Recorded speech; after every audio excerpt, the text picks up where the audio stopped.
Sorry, I had a last minute laptop failure, so I'm trying to grab my agenda on my phone. Be right there.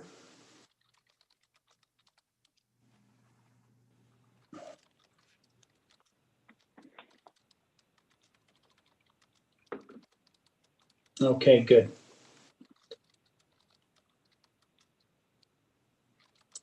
Okay, so we'll call our work session to order. We'll do a quick roll call with starting with Carla. Carla Merrill here. Jessica. Jessica Smewen here. Greg. Greg Gordon, present. Lon. Lon Lot, here. I'm Mayor Stout, present, and Jason Thielen is out of the country tonight, so he is excused. Okay, general plan land use. Craig, you ready for us? Mayor, Austin will do the presentation on this. Craig will be here for, to answer questions or give support that way. But I think the format here, we're going to focus tonight for this hour on the land use element of the general plan. I believe Austin has taken the comments that were given by the council 2 or 3 months ago, and we'll focus on those areas. And then if there are other things that you want to talk about, we can do that. And Austin, you can take it from there. Okay. All right, let's see. I think I'm muted. No, you're good. You can hear me? Okay. All right. Yes, so the land use element. So tonight we're going to just be looking at just the land use element. In your packets, I did send the entire general plan just so you have that for reference for the future. But for tonight's purpose, we're focusing just on the land use element. Now the land use element, it's really divided down into 3 different specific categories. So the first one is kind of like to promote characteristics within the community that the city finds of a benefit. So that includes things like streetscaping, open space, design guidelines, and animal rights, that kind of stuff. So, and then the second section we have is our zoning section, if you will. It outlines clearly all of the different zones that we have in the city. So our TR 10,000 zone, 20,000, 40,000, and our 5-acre zone are all outlined in there. And then finally, the last section of the land use element covers overlay zones. So that includes things like the Gateway Historic Area, which is considered an overlay on top of the business commercial zone. Then we have like the sensitive lands, which includes things like the wildland urban interface, geologic hazard areas, floodplain areas, and hillside protection areas. And then we also have the senior housing overlay and the assisted living and nursing overlay. So that's all within the overlay, the third section of the land use element. So those are the 3 different sections. Last year, towards the end of the year, I met with all of the city council members, and we kind of went over this general plan, sat down and just got some ideas on what elements and things that some of the city council members wanted to include or wanted to look at when we brought this forward for discussion. And some of the comments that we received, I went back and looked at the comments that we received, and so some of them I would say are directly related to what's here in writing, and then some other ones I noticed that some of the comments the council members made were almost, we might need to look at new ordinances. So in addition to the general plan, I think a new ordinance would need to be created to do what some of the council members were wanting to do. So for example, let's see, Jessica talked about triggered setbacks. So what that was is if someone were to combine 2 lots and they had a really large home that took up from setback to setback, they would have a new setback restriction that would be put on them. So if you went over a certain square footage, they would be required to have larger setbacks for larger homes, kind of a thing. So there were a few comments that were kind of that way. And then let's see, we got a few of those. So I think probably we can go a number of ways how we want to discuss this tonight. I mean, we can just start at the beginning and kind of take it one point at a time, and then we can just go over the comments that we received for that particular section when we go over it. That's kind of what I had in mind, Mayor, unless you have something different in mind or how you want to go about this discussion tonight, that's up to you. But so other comment in your packet. So you do have a copy of the general plan. And so on the first page is kind of the page that you're looking at. And then if you flip the page or you go to the next page if you're on an electronic device, are the comments that pertain to that particular page. So it's one page and then comments and one page and comments is kind of how it's formatted. So yeah, I mean, I think maybe we just start with this first section, which talks about promoting characteristics in the community. And then towards the end, or I don't know, or if you want to talk about it up front, we could talk about some of these that might need new ordinances. But I think we want to focus really on the general plan and what we want to be in here so that we can. So I guess the objective of our discussion tonight is what out of the comments that we have, what does everybody kind of have a consensus on what they want in the general plan? And then as staff, we can go back and kind of redraft that and bring it back for a future discussion. I think, that was probably the objective that we want to accomplish tonight.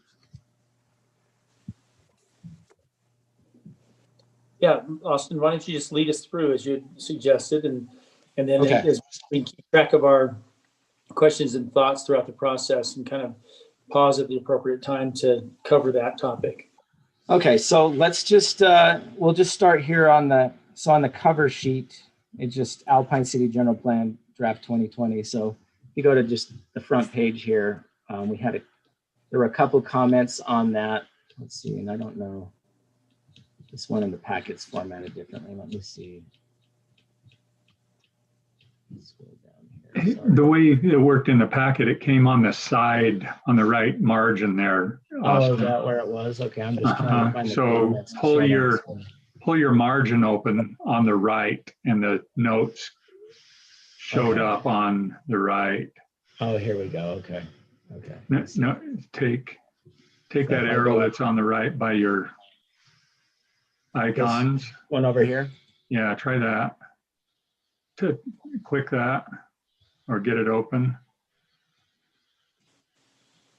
That should pull. Let's try this one. Yeah, so when I looked at it on the electronic version, I think I have another copy. Okay, I have this other backup copy here. Okay.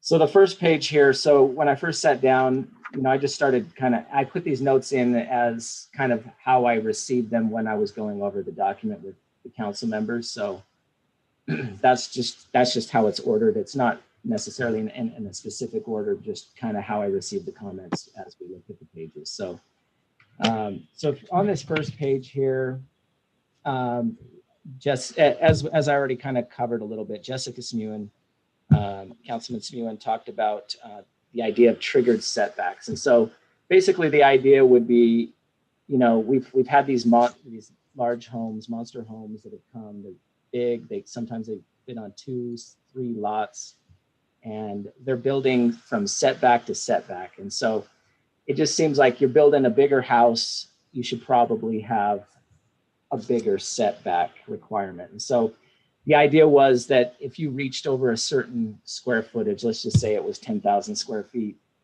at 10,000 square feet, you would then, hypothetically, we could say, our standard setback is 30 feet, but if you're at 10,000 square feet, you now have to be back 40 feet from the road or something like that. So triggered setbacks was the comment that I received. I think something like that would probably be better to create a new ordinance for that rather than trying to cover it in the general plan. that's just my thought on that particular item. Seems like that would Second- be Sorry, Seems go like- ahead, man. the way to go because it's a very specific piece of the overall plan. Yeah. Yeah, that's what I was thinking. I mean, I think if something gets really kind of specific, we probably want to put it into the form of an ordinance. Okay, so the second comment, Carla Merrill had some comments on, let's see, putting gates on Moyle Drive should be part of the general plan. So I don't know if that particularly goes with the land use element, but maybe we could save that for one of the future sections that we go over. Probably more towards our transportation element, I would think. But yeah, I mean, that's definitely an idea up for consideration. And then comment number 3, senior housing should be limited to households of no more than 4 people to avoid using the senior housing for what it is not intended. So to kind of give some background on that, so senior housing, by law, a certain number of houses in the senior housing development they have to be able to, people that are under 55, they have to rent out like a certain percentage of those to individuals under 55. Just legally by law, they have to do that. So, I mean, the idea of a senior housing overlay is to provide housing for 55 and older community. And, but however, by law, there's going to be some exceptions to that. But, you know, if you, let's say you had a 55 and older family, and then they had their kids come and live with them, and or with 10 grandkids, and all of a sudden the senior housing overlay isn't quite what the city had envisioned. And so the idea there would be to put a cap on that. Again, I think this is something that we probably want to it would probably be an ordinance. So if we'll continue on here. So those.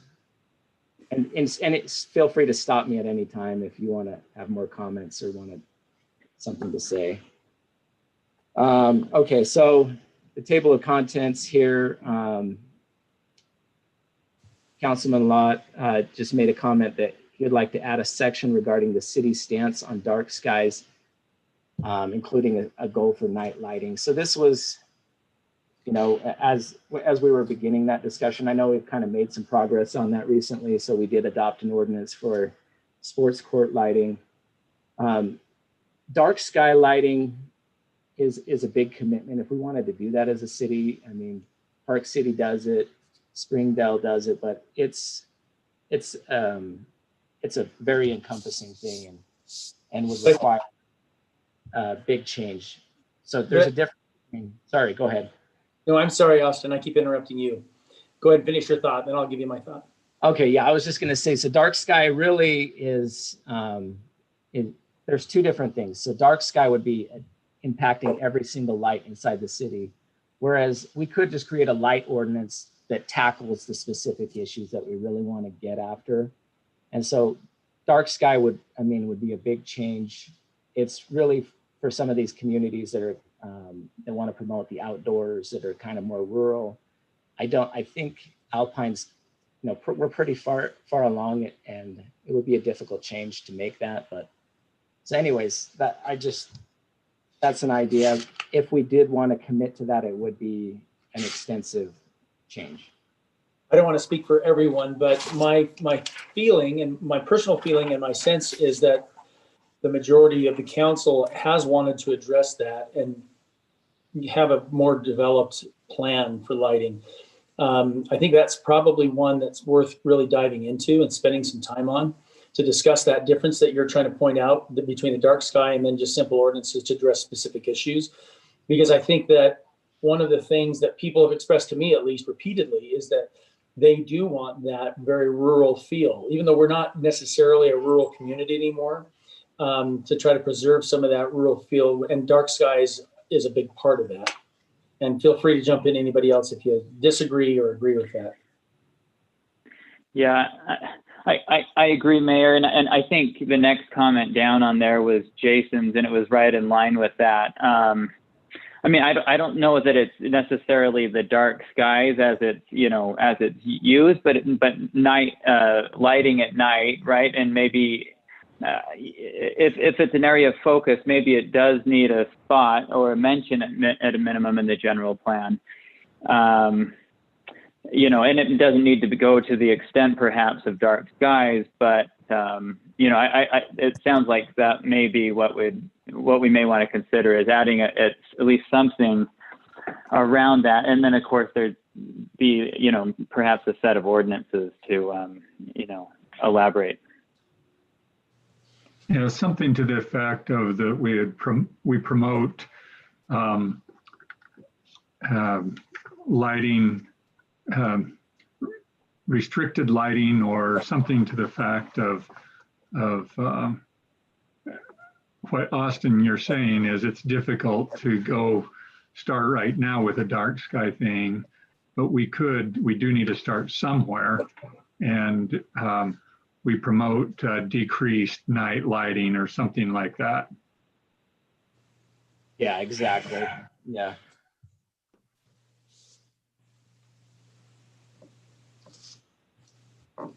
I mean, from what I've gathered from sitting down with all the council members, I do think there's definitely a big consensus that we want to do something with the lighting. I mean, it seems like this is an issue for just about everyone.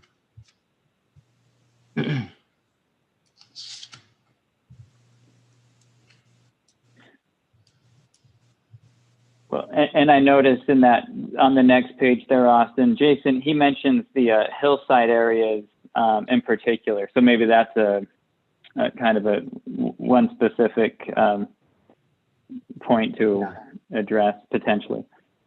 That is a good point. And we do actually have some ordinances that kind of restrict what you can do, but it's only in a very specific overlay, which we call the hillside overlay. And so it's really anybody that's above our 5,300, is it 52? I forget the elevation number, but it's the elevation number above which we can't service our PI water. So anything that's above that is considered in the hillside overlay. And there are some ordinances that kind of go over lighting, but I mean, there's a lot of hillside areas that are not included in that, if we really wanted to tackle that lighting thing, like Jason is suggesting, that would take some modifications to our ordinances, and it'd be good to include here in the general plan. Okay, so I mean, that was our comment on light from both Lon and Jason. Next comment we had was from Jessica. Let's see, should the city implement a survey to the community like they did back in 2007? So if you all recall, a few months ago, we sent out a copy of the 2007 general plan, as well as this draft of the current general plan that we're working on. So the 2007 general plan, you notice, is quite a bit thicker. There's a lot more pages in there. And the main reason for that is because there was a survey that was done.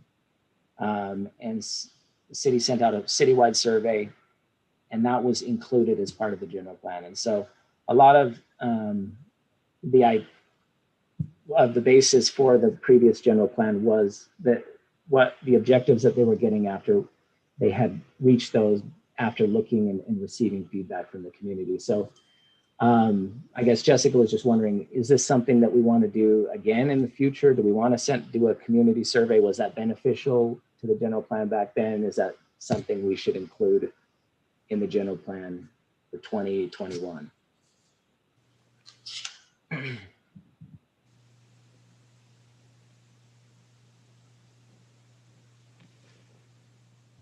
All right.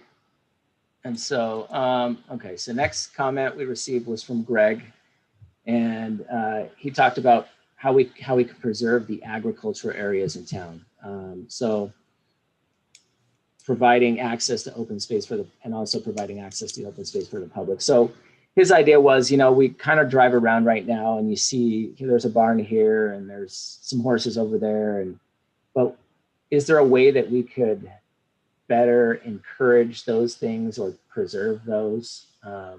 right now, you know, if someone wanted to just go sell their property, we don't have anything in place or nothing to encourage those types of agricultural properties to remain. Right now, it's just kind of, they're there because they've always been there, but that most likely will not always be the case. And so, you know, should the general plan include some type of proactive measure to preserve the agricultural areas in town?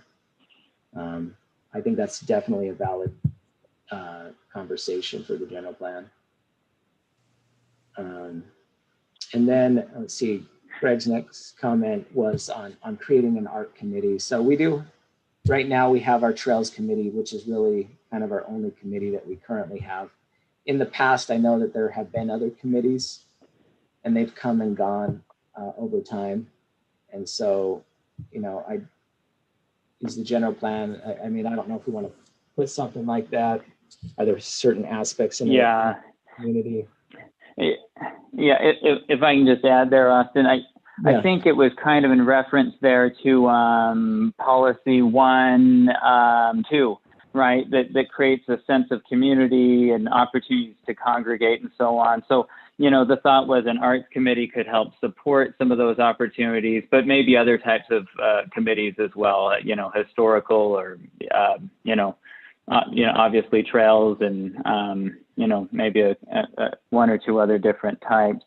And then around, you know, I think that it seems like the plan does a pretty good job of, you know, laying out, you know, animal rights and agricultural and, it's mentioned there a few times. It's just, I think potentially, and maybe we can add more in here.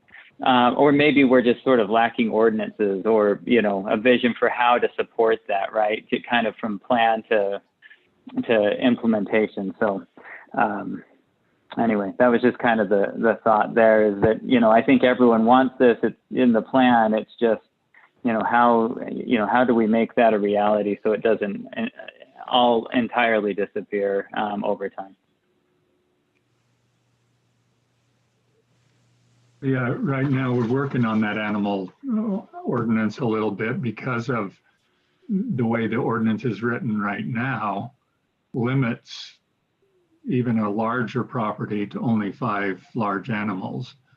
So if we're going to encourage some of the farming in that bigger area to stay that area, then we can't limit them to something that's very few and few animals. If they're wanting to have 20, the 5 animal limit is restrictive to encouraging them to maintain a farm open space area. Yeah, we've been having that discussion in Planning Commission about horses and horses, but it also applies to cows. And honestly, and it seems kind of a little bit limiting 5 horses. If you have 5 acres and you can only have 5 horses on 5 acres, that seems fairly limiting. Whereas someone that's on an acre and a half can have that same amount of horses. Might be something we want to look at.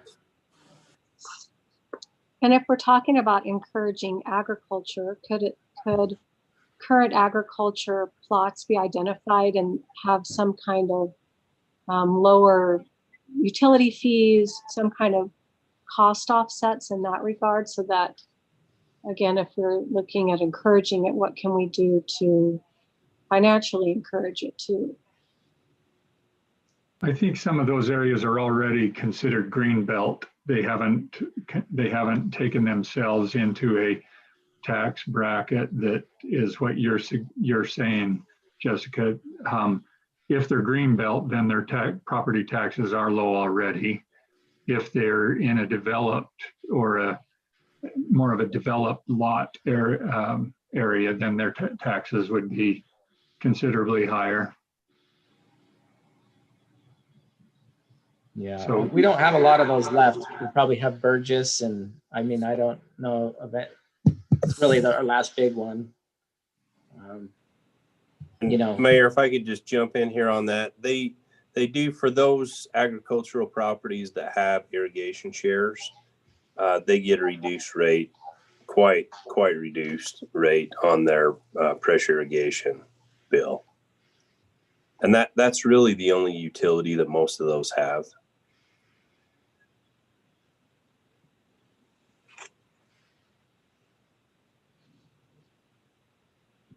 Yeah, we are winding up in some of those areas to not have many areas left. So again, my thoughts are that we would say something about it in the general plan, but as those areas close in a little bit more, then maybe we address the general plan in years to come, but still allow some kind of vision for maintaining those areas to be agricultural.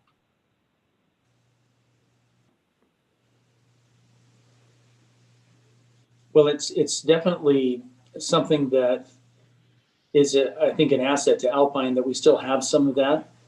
And I'd love to see it preserved, although I think our opportunity is pretty limited to do that because of the lack of space. We've fairly well developed now as a city.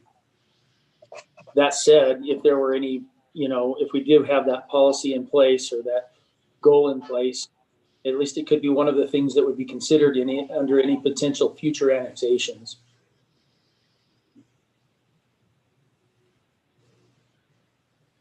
Yeah. I mean, it's definitely the way that this was drafted by the Planning Commission, it really does highlight that, rural atmosphere embraces agricultural uses. So it really is, it's already a key part of it, but, we could, but as Lon says, we could take it down the road and add on to it. So this section also covers things like streetscaping. So in this picture here, you see the lights, you see the bridge that goes over the culvert there in the Dry Creek. Our main street has, we have these decorative lights that go throughout that entire zone. Those streetscaping, that type of stuff it beautifies Main Street. It makes the city feel nicer, and it's something that was when they were drafting this that they felt was important and should be included in the general plan. So I know that we had some comments here from Greg. He wanted to see lights along Main Street and at crosswalks for pedestrians. So when you say lights, are we just talking like the flashing kind of lights for crossing the street, or what did you mean by that? Okay. Yeah, I think that was it. So, where a pedestrian could push a button and have, lights around the crosswalk sign, on Main Street and maybe a few other spots in the city, mostly along busy roads or by schools or parks. Because, it happened, just last week, right? There was this mother pushing a stroller at a crosswalk, and about, 6 cars came, flying by at about 40, right? And it wasn't clear when she was ever going to make it across. And that's just kind of what happens on some of these busier streets. And that would just be sort of, now, I don't know if or how that would be in the general plan, or if that, in the implementation of it, right? But, that kind of relates to encouraging and inviting atmosphere for pedestrians in commercial areas, etc. So that was just a thought there because it seems like I've heard that a lot of times, and we know we want a walkable city for parks and schools, but it can be a little difficult sometimes around some of the busier roads. I've experienced it firsthand, trying to cross Main Street, and sometimes it can be a little bit difficult. I mean, standing at a crosswalk and not a lot of cars want to stop. So, I mean, yeah, it's about, I've experienced it myself. It's not easy to cross.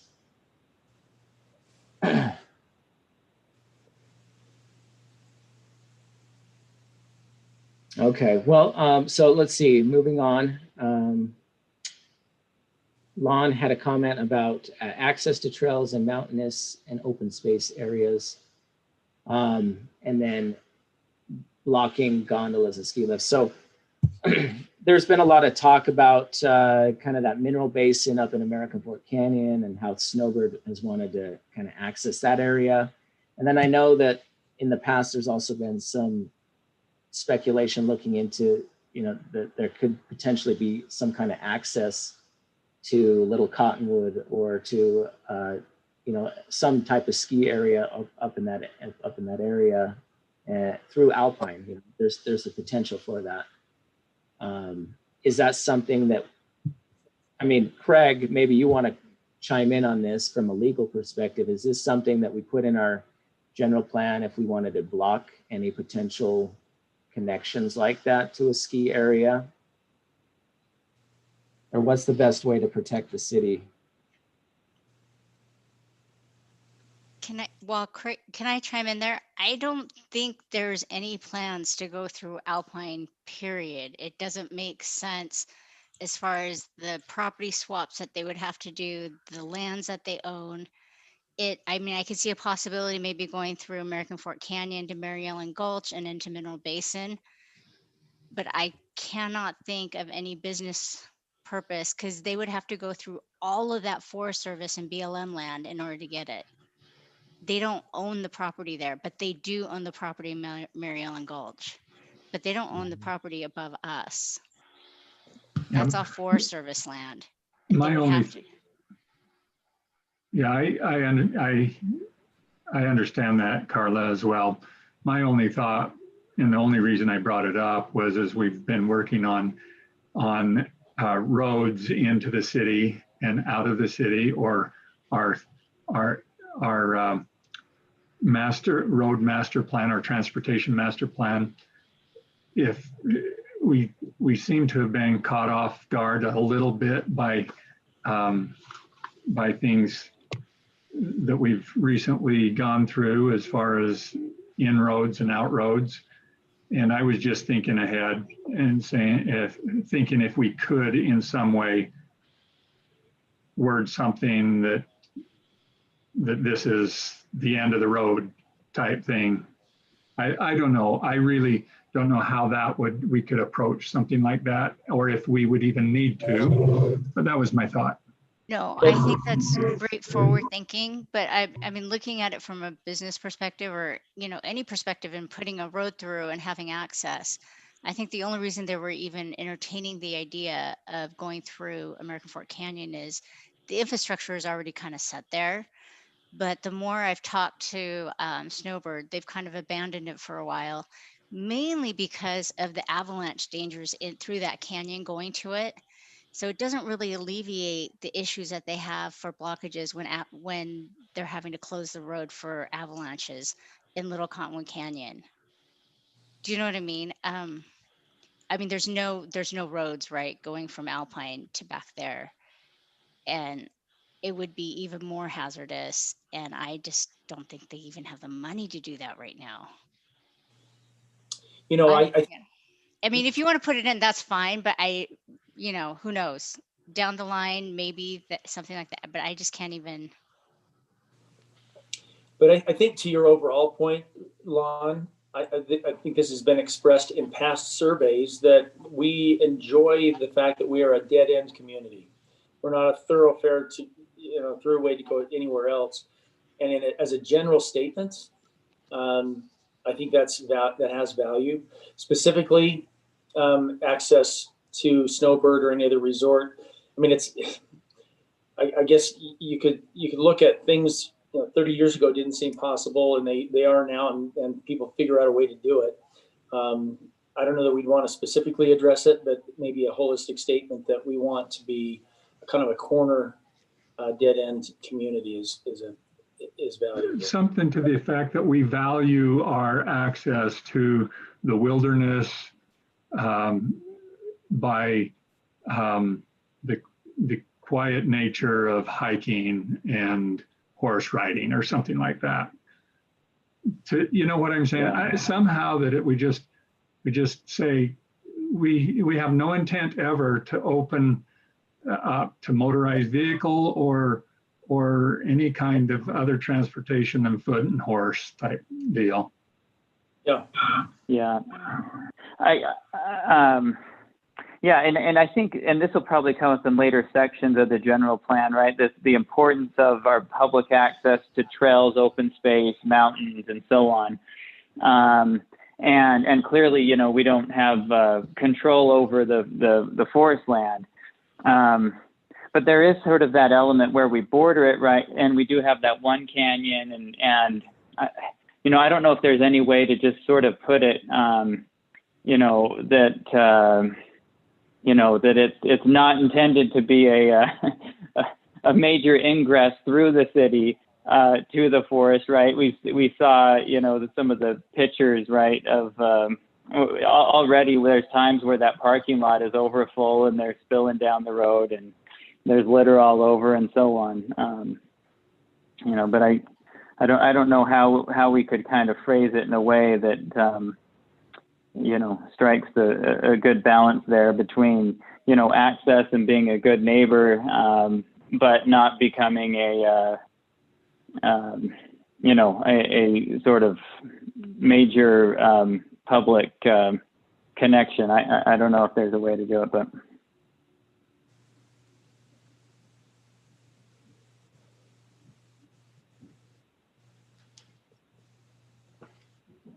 Okay, and then Lon, you had a comment after that about the Forest Service land swap in the northeast corner of town. What? Yeah, that was in to follow up with Greg's comment about the parking lot up there. I know that several years ago, well, a few years ago, the Pine Grove group were working on a land swap so that that the Forest Service could have and create a larger parking area and a bathroom up there at that end of things, because right now it's chopped up in such a way that they can't make a parking area big enough to hold everybody that wants to be up there. So that was all I made comment of. I think we as a city need to just keep touching base with the property owners up there and see how they're doing with their efforts with the U.S. Forest Service in that land swap is, I think, the only reason I made any comment on that. I don't think it's in the master plan. Needs to be in the master plan aspect. But so Lon, that's county and that's county land and federal land, right? Currently, right? Correct. And just put some language in there that would cover the potential of it becoming city land. Well, yeah, encourage. We have a right of way through there for our water and that, so we've got to be protective of our rights through that area, and so yeah, if we want to do something in the general plan based on these points of access to wilderness or Forest Service or whatever, however we put that in, we need to be conscious of that. I don't know. I don't know how to approach that, Troy.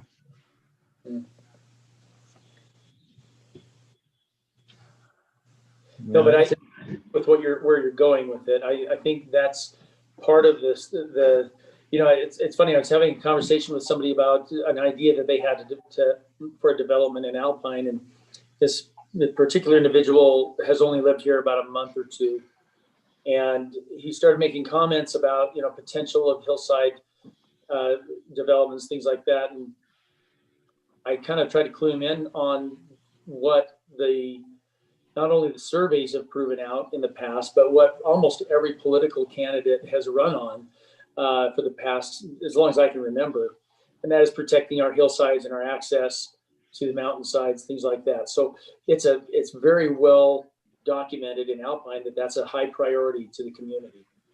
And so I agree that we want to make sure we're covering the bases there, because I think it's it's supported by just about everybody who lives here.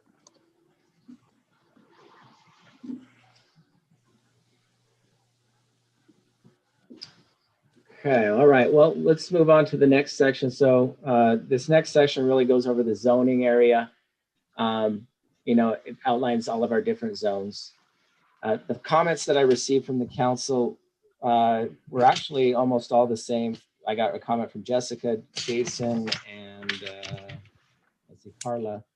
And each one kind of mentioned a similar idea that we need to outline something in here that we kind of favor sort of a bullseye or a funnel type of a zoning where it's, high density in the center. And then as you go out the rings, there's different rings and each ring is lower and lower density. One thing that I thought was interesting when the Planning Commission drafted this is that they did include a zone here that doesn't exist, but they thought this would be something that would be good to have in our general plan. So they put some language in here for what they call the mixed use zone, which would consist of a mixture of business and commercial and higher density residential type uses that reflect the historic small town rural atmosphere. Right now, we've had discussions. We kind of looked at the Bangerter property. That's an area where potentially a new zone could happen, or we could rezone other sections of maybe the south end of town if that was something that we thought would be beneficial to the community. I don't. What are the council's thoughts? I know this came from Planning Commission. Is this something that we should include in the general plan as far as you're concerned? Do you like the idea of having a mixed use zone? In some ways, it already exists because we have our commercial where we also have residential. I think it's not. In some ways, that represents, I think, part of what we're talking about, but it doesn't allow for high density housing. And so I think high density would probably be the added aspect. Yeah. The term mixed use often, when I hear it, it normally means higher density. It's typically, a commercial with residential on top. And this is kind of, the gateway down by, downtown Salt Lake or, Santana Row. Those are some of your classic, mixed use developments, which I don't think are a good fit here at all, in various forms. However, if there's a way to reflect a historic small town and rural atmosphere, with doing some of that, maybe that could work. And indeed, if we're already doing pieces of this, I think it's just kind of how that term is used and interpreted. Yeah, and that is a good point. We do have the, if we just thinking, what you're thinking, having a business and then you have an apartment up on top. We do have one of those that currently exists in town. The Ezra Lee building does have an apartment on top of that. So, there already is kind of a provision for that in our ordinance. It's not something that's clearly called out, but it can be done hypothetically. Well, does this provide an invitation to those who are looking into cities' plans to come in and say, okay, I want to come into the area where I can build high density housing? I don't know. It almost sounds a little bit like an invitation to a developer to come in and put in high density housing. I don't know. We could address that up front and define what mixed use looks like from a residential standpoint, and put in, because I think when people think about high density housing, they think of apartment complexes and things that stack people on top of each other. Whereas it could be in a mixed use, and this is just thinking out loud, that, if you had the commercial down and the residential up, like Greg was referring to, you limit it to a duplex or a fourplex or something that is maybe higher density than we normally have in Alpine, but doesn't go to the extent that would occur in some other places. Yeah, well, the senior housing overlay is more of a high density type thing, right? Right. I'm wondering if it's just the verbiage. I don't mind mixed use when it comes to mixed use, meaning residential and business together. That's just my thoughts. Because the senior housing overlay allows that, and if we're wanting to have some other kind of higher density housing within the business commercial, then let's designate it a little more specific than just generally high density. You know, and based on, you know, what Lon is saying there, I think one thing that should be pointed out is, you know, every time we have our senior housing overlay, but every time we approve a new senior housing development or a new senior housing overlay zone, we're really sacrificing our commercial zone to do that. As it's been done in the past, each time it's basically taken a section of our main street and turned it residential. It is a higher density residential, but the potential for any businesses in there is sacrificed at that time. So, you know, a mixed use zone could be a balance point where you still get that higher density, but you're also maintaining some businesses in that area as well. Yeah, that's interesting. You mentioned that, Austin. I did talk to a property owner not, you know, many months ago in the business zone that is interested in putting in senior housing, right? So it would probably take, you know, an expansion or allowance to do that. But it just seems like that's kind of more where the demand is in senior housing versus commercial or office space generally. So. But you know, just you mentioned that's another one who, you know, sounded like in the next year, you know, going to be interested in pursuing that.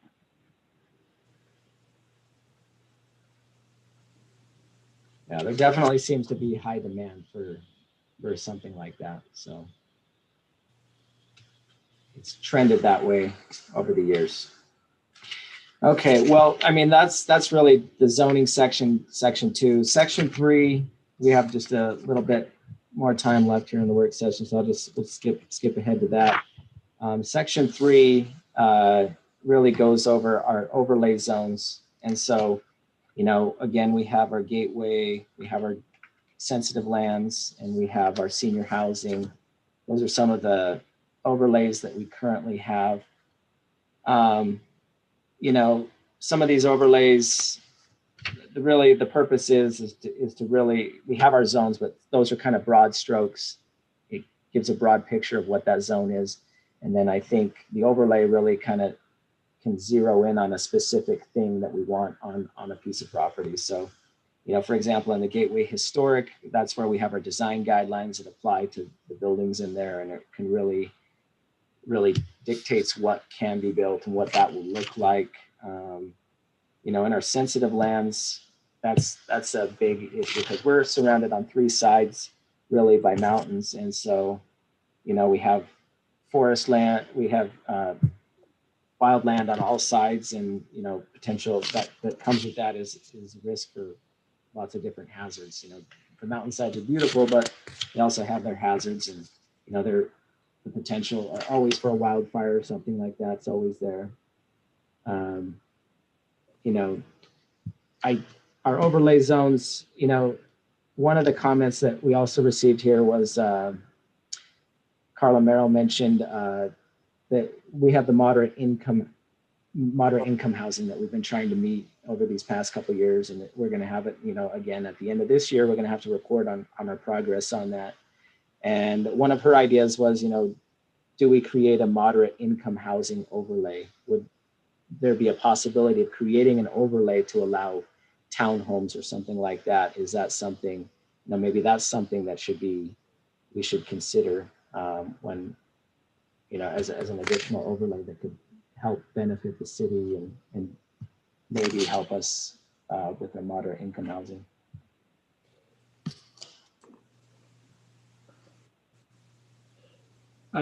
Austin, I had one question on the very first part of that goal 3, as it explains the goal 3. Right at the end, it talks about applying the standards of both zones.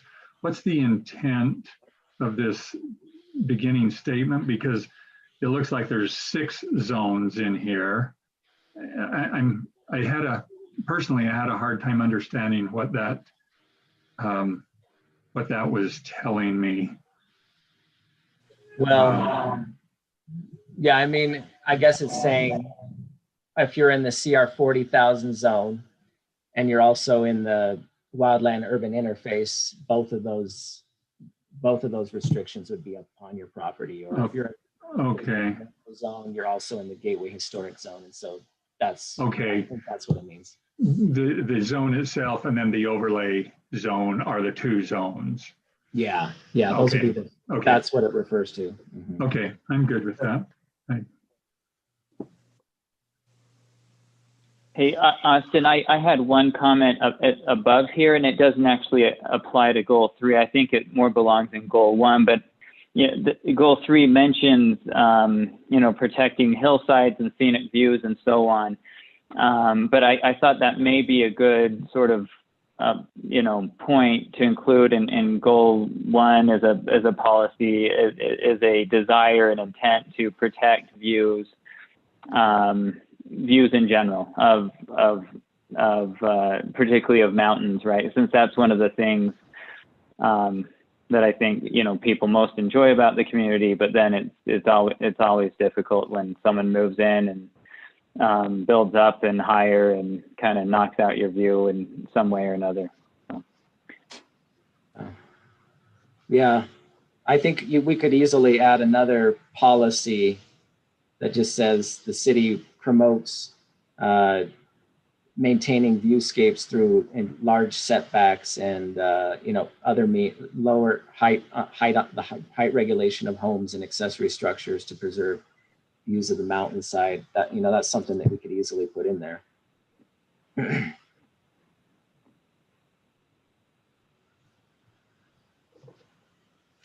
I'll add a note here for that.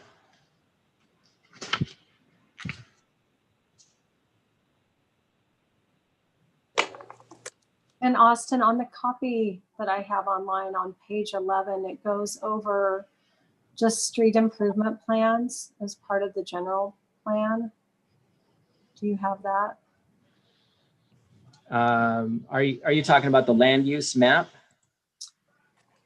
It's a table. It's actually under transportation and traffic circulation, but for some reason when it populates, it's page 11.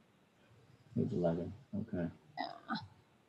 I don't know. Oh, there it is. It included in the packet. Go a little more. Let's see.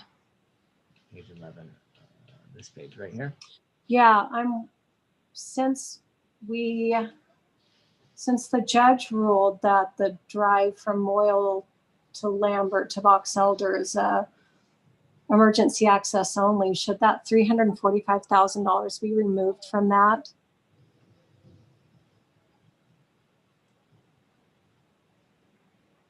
Line 11. Yeah, okay, I see what you're talking about, line 11. And then there's also, I wasn't sure what this was, Moyle to Box Elder Grove for $207,000.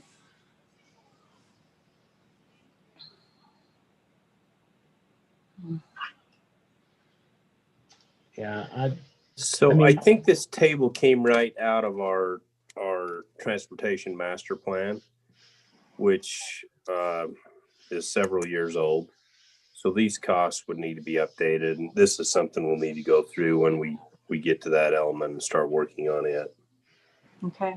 Some of these projects have been completed, so there is definitely some updating needed. Yeah, this is probably, they probably started drafting this 3, maybe 4 years ago. So some of these numbers could be pretty old.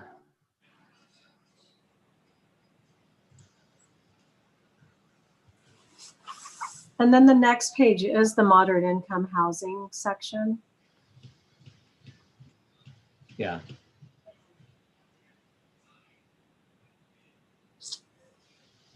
Yeah, so I mean, the general plan, we do have all these we have the other sections.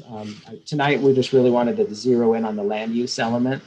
Okay. But, you know, we will, in future work sessions, we'll be covering the moderate income housing as well as the transportation elements.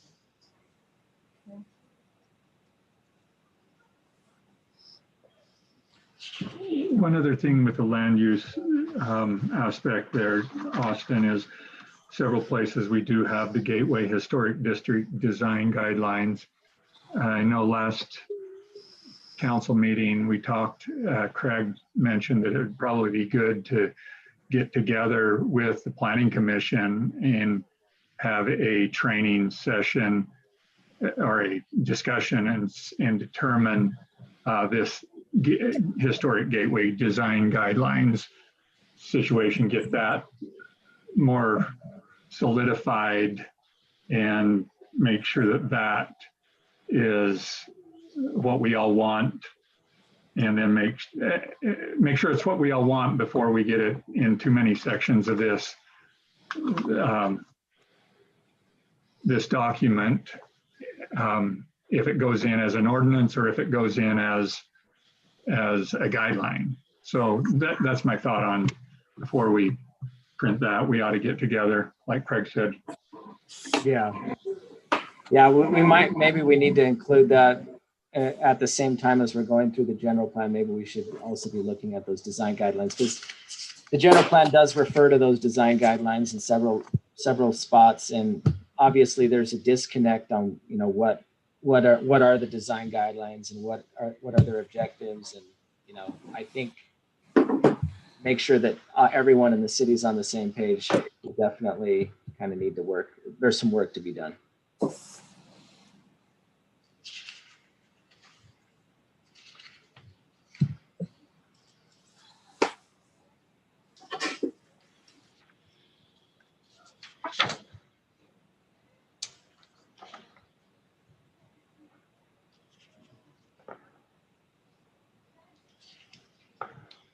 Well, so I think, you know, I guess after what we've talked about tonight, it seems like there's a few things that we probably need to include, like the dark, you know, lighting or dark sky is probably one.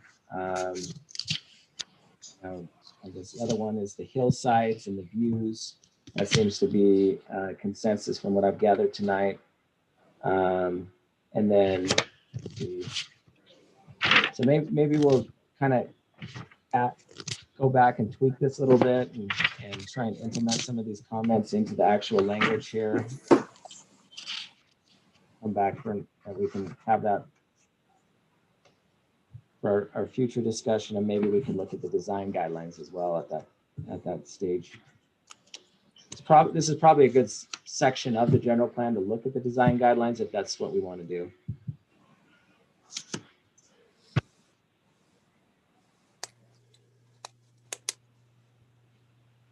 Sorry, I was speaking earlier and thought you could hear me, but I asked if you had anything else you wanted to cover, Austin. I think that's about does it. Let's see. Yeah, that pretty much covered everything that I wanted to get over with that tonight. So. Okay.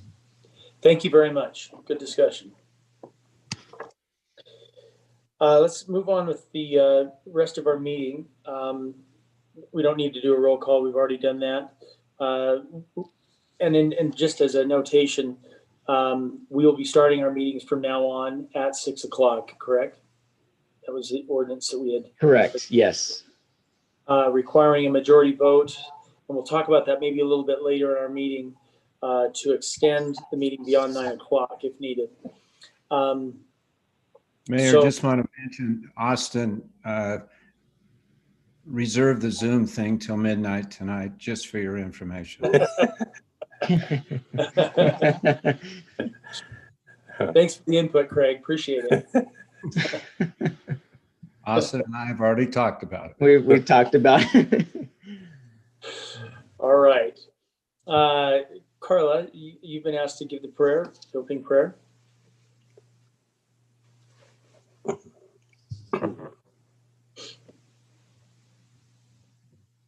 Everyone, we're thankful that we're able to meet together as city council and staff, and that we are able to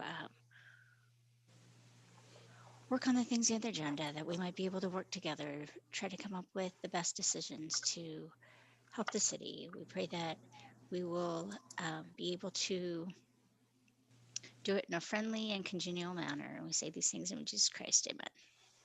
And thank you, Carla. We're going to skip the pledge tonight for lack of a flag and move on with our meeting with the consent calendar. Please note on the consent calendar, and I don't know, Shane, if you want to address the Healy Well item, give a little more Yes. detail. Yes, I'll address that one. And then we sent an additional item out that I'll address as well on that amended agenda. So the Healy Well, if you recall, the motor went out last, I believe it was towards the end of August, maybe the 1st of September. We need to get that on order and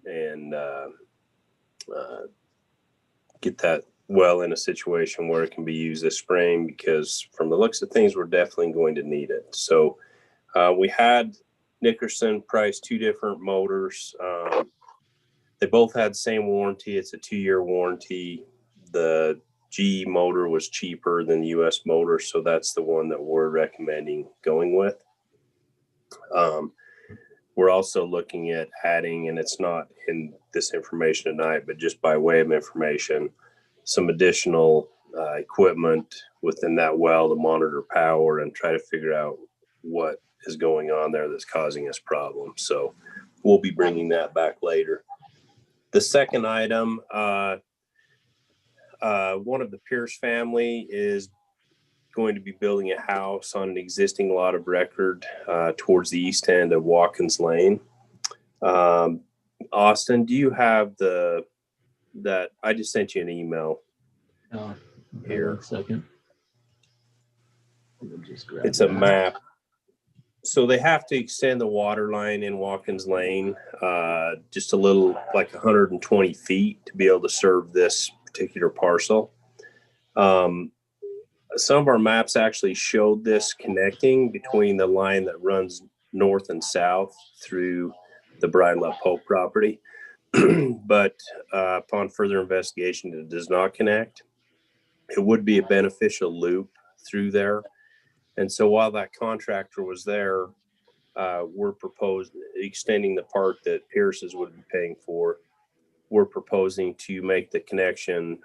Austin, if you could point at the first, show where the line ends to the left. See that where it says line ends here? Right there.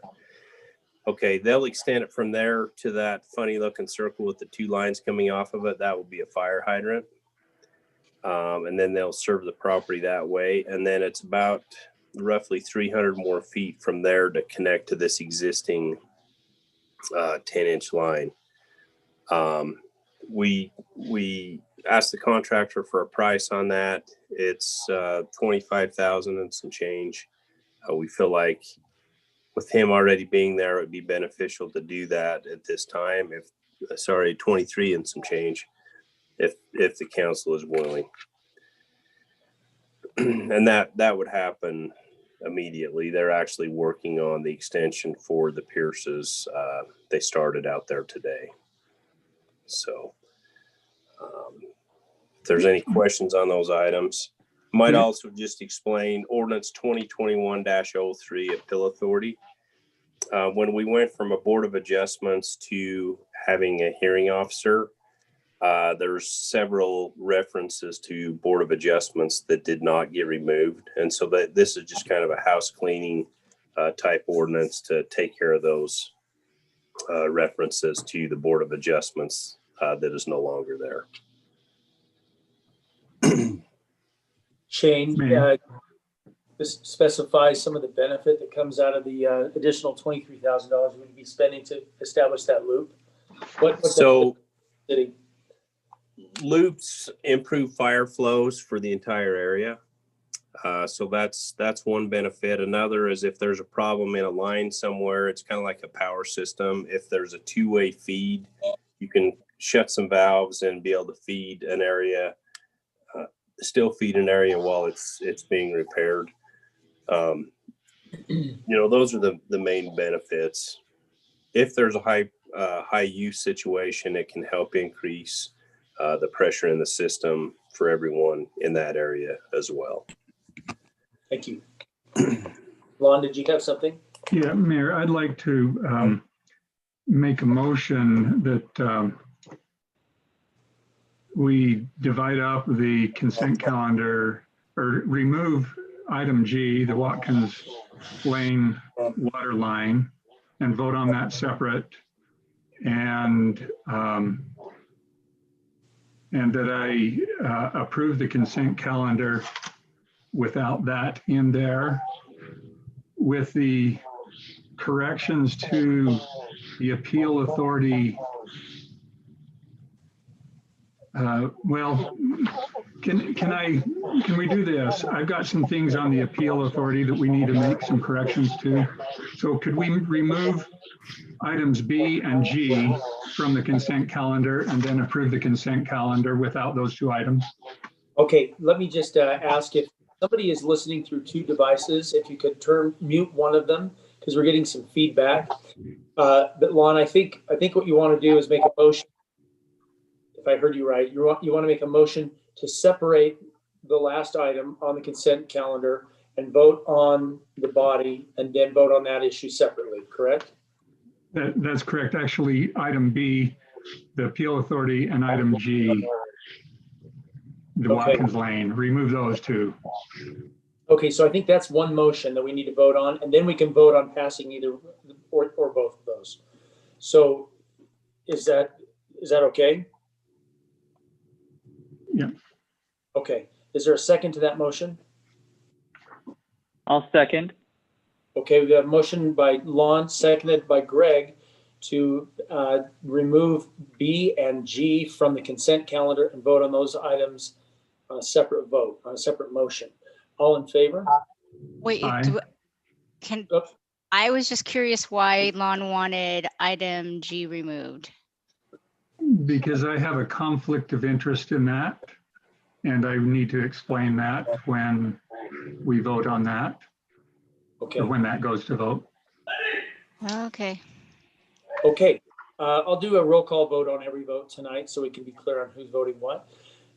Jessica? Aye. Carla? Aye. Greg? Aye. And Lon? Aye. Motion passes. Okay, so let's go Okay. ahead and group A, C, D, E, and F. Let's discuss that group first. Any discussion on that, or is somebody prepared to make a motion?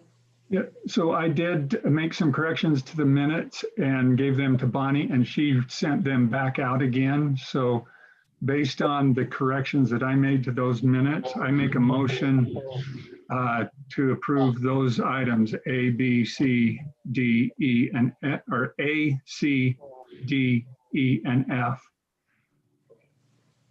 Okay, so we have a motion by Lon Lott. Do we have a second to the motion? I'll Second. second. Second by Carla. Any discussion on the motion? We'll take a vote. Greg?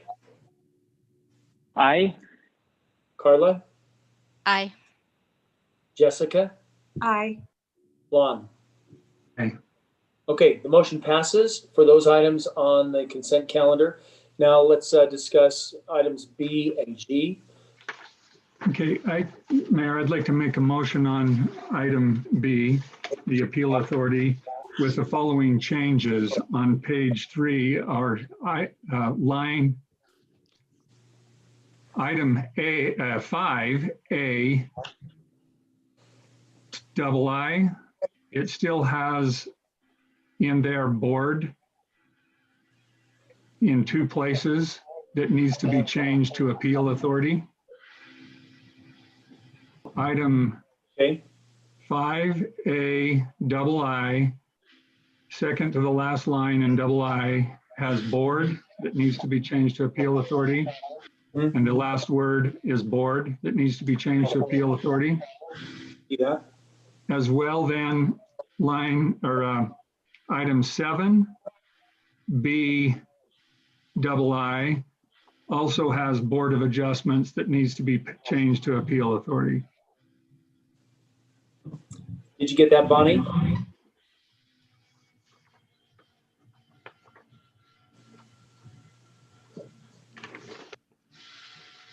Bonnie, did you get those? Yes, I did. Okay. Item 5A double I and then item 7B double I. Correct. Okay. Lon? That would clean that all up then. Okay. Okay, so we have a motion by Lon Lot. Entertain a second. Is there a second to Lon's motion? I'll second. Thank you, Greg. Motion by Lon, second by Greg. Any discussion on the motion? Questions? Okay, all in favor. Greg Gordon, Aye. Jessica Smuin, Aye. Lon Lot, Aye. Carla Merrill. Aye. Motion passes unanimously. Okay. Lost my way here.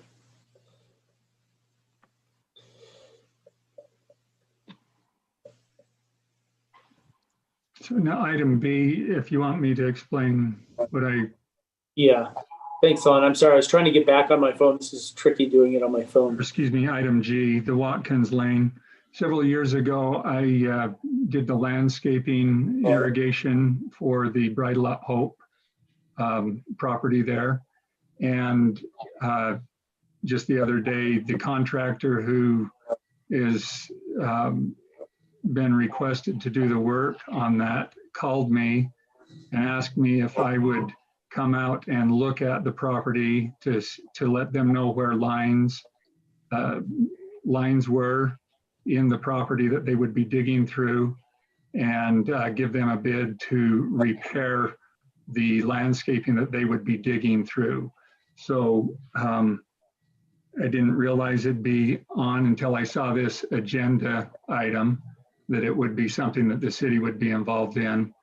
And so I want to disclose that I have given an estimate to the contractor that the city has contacted in order to do the repairs on that. So Lon, will you be recusing yourself? Oh, I would recuse myself from this vote. okay, thank you. All right, so on item F, do we have a motion or any discussion prior to a motion? I believe that's item G. I'm sorry, I meant G.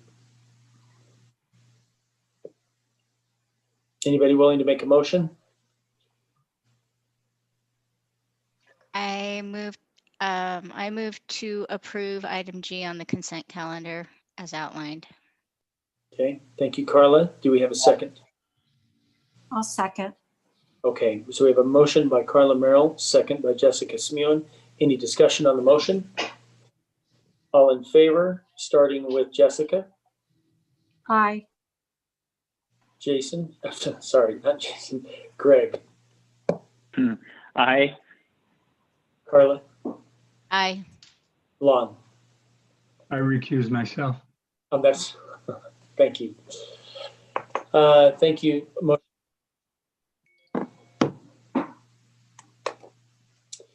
Okay. Moving on to public comment, I believe we have an Eagle Scout proposal that we need to hear. Is that right, Austin? Yes, yep, we do. So Mark, if you're there, now's your time to present your Eagle Scout project. Yes, I'm here.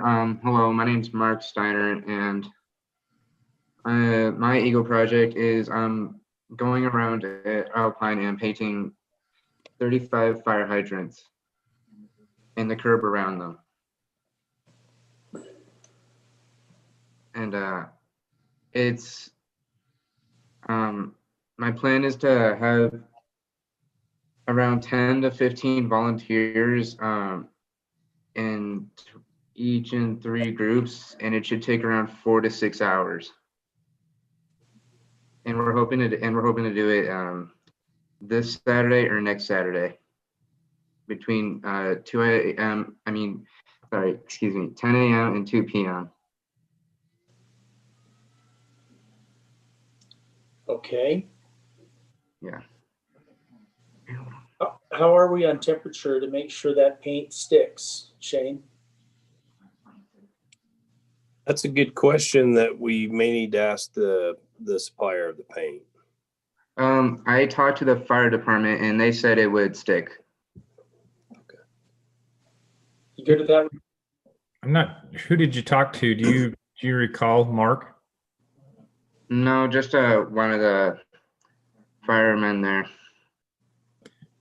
I'm kind of just in agreement with Shane. We probably ought to verify just the temperatures are going to accommodate that. All right. Looks like we have a forecast of 41 degrees in this area on Saturday. Dry skies as usual. And we plan on taking shovels and brooms to clear everything else out that might be in the way. Okay, Mark, thank you. right. Shane or Austin, is there anything else that Mark needs to do to be ready from the city's standpoint? No, I don't think so. Other than just make sure you have supervision there. Yeah. We had one project that had some younger children involved, and let's just say that red paint got in places where it should not have. So just make sure that doesn't happen, please. Yeah, we plan to have adults supervising everyone. So I'm sure you could handle that as well. yeah, I got it. Yeah. And Thank you. Mark, one of the only other concerns would just be the caps for the hydrants themselves, the 3 ports that we connect hose lines and gate valves to, just making sure we don't have paint that overlaps the gap where the cap connects on or threads on. Otherwise that, especially with the temperatures as they are, it could seal those, make it more difficult for us to access. Yeah, I did talk to the firemen about that. They said it would be okay if paint might get in. If they're closed tight enough, and it'll be okay if paint does get there. Yeah, I think what the chief is asking is to make sure you try to avoid that. Is that right, Yeah. Reed? Try to avoid those gaps. Yeah, I'm not saying that we're trying to, but and if it does, it shouldn't be a problem. Okay. All right. Thank you, Mark. All right. Thank you for your time, guys. Yeah. All right. Goodbye. Mark, could you please do us a favor and let us know exactly when and where you're going to start your project? If you could just inform the city by calling in and speaking to one of the staff so they could pass that information on to Shane or Austin so that we can kind of provide any last minute guidance that might be needed. Just let us know when you're going to get. Yeah, we'll let you guys, Austin, know when we got the date right. Okay, thank you. Mm-hmm. Is there anyone else, Austin, that had comment? So I did receive, our admin account did receive an email for public comment tonight. So I'll go ahead and read that. This is from Larry and Darylyn Tolman, 1179 Moyle Drive. And they go on to say, we live on Moyle Drive and enjoy walking in Lambert Park almost every day. We're so grateful for the foresight that our city leaders and citizens had when they purchased the land and designated it as protected land, prohibiting shooting, hunting, and motorized vehicles. The park is one of the attractive features of Alpine. Sadly, we have witnessed many drivers who have disregarded the signs and drive on the gravel road that connects Moyle Drive. One suggestion we have is to install a motion sensing camera that can monitor the gravel road and cite those who are in violation. A small solar panel could be installed for power. This could be a source of revenue for the city, which would offset the cost of the camera. It also would not require a police officer to monitor the road as they sometimes do. We would just like to see the law enforced and those who violate it pay the penalty. Concerned citizens, Larry and Darylyn Tolman. Okay. And it's been suggested, not just recently, but within the last 5 years or so, to put gates on that road so that we can prevent vehicles. And so that, I do like the idea of having a camera that could help us with enforcement, because I know Chief William is stretched a little thin personnel wise, and that's a pretty tough thing to continue to enforce. So why don't we put that on the agenda for a future item, still within the next little while? Craig? If it's the intent to issue criminal citations or traffic violations, and if that's in the area of photocop, it's illegal and not permitted.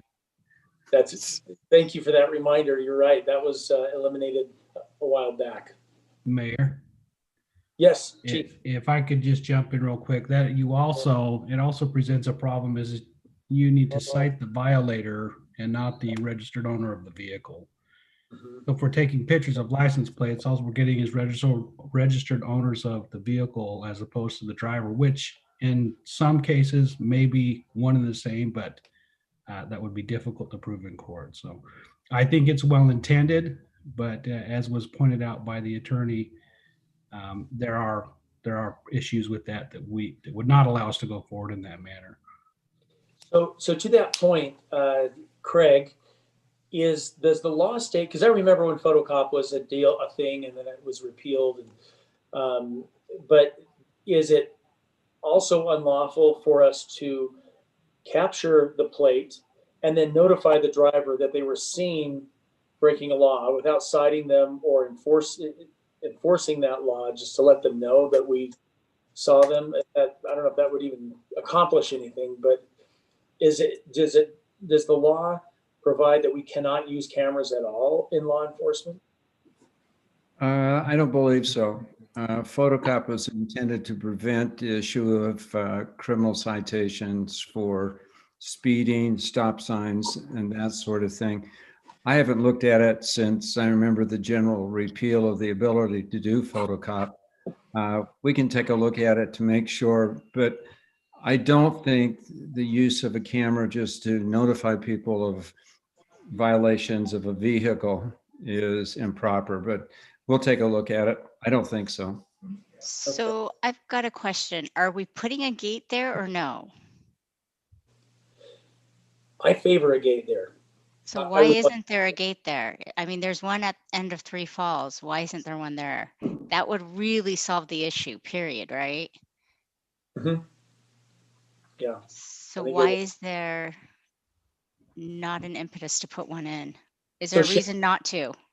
So Shane, let's go back a few years, because this was a very big topic a number of years ago. And I remember as a council, we asked for a gate, and I think it was approved, but it was never put in. Maybe you have a better memory of the details on that than I do. I know it's been discussed. I think we should have Craig review everything involved with it, and then we'll bring that information back in the next couple of meetings. We can kind of update him of the history. My thought is it's exactly the same thing as the Three Falls. If we're not going to have one at Lambert Park through Moyle Drive, then take the gate down at Three Falls. I don't see how they're any different. They're both supposed to be secondary access roads, period. True.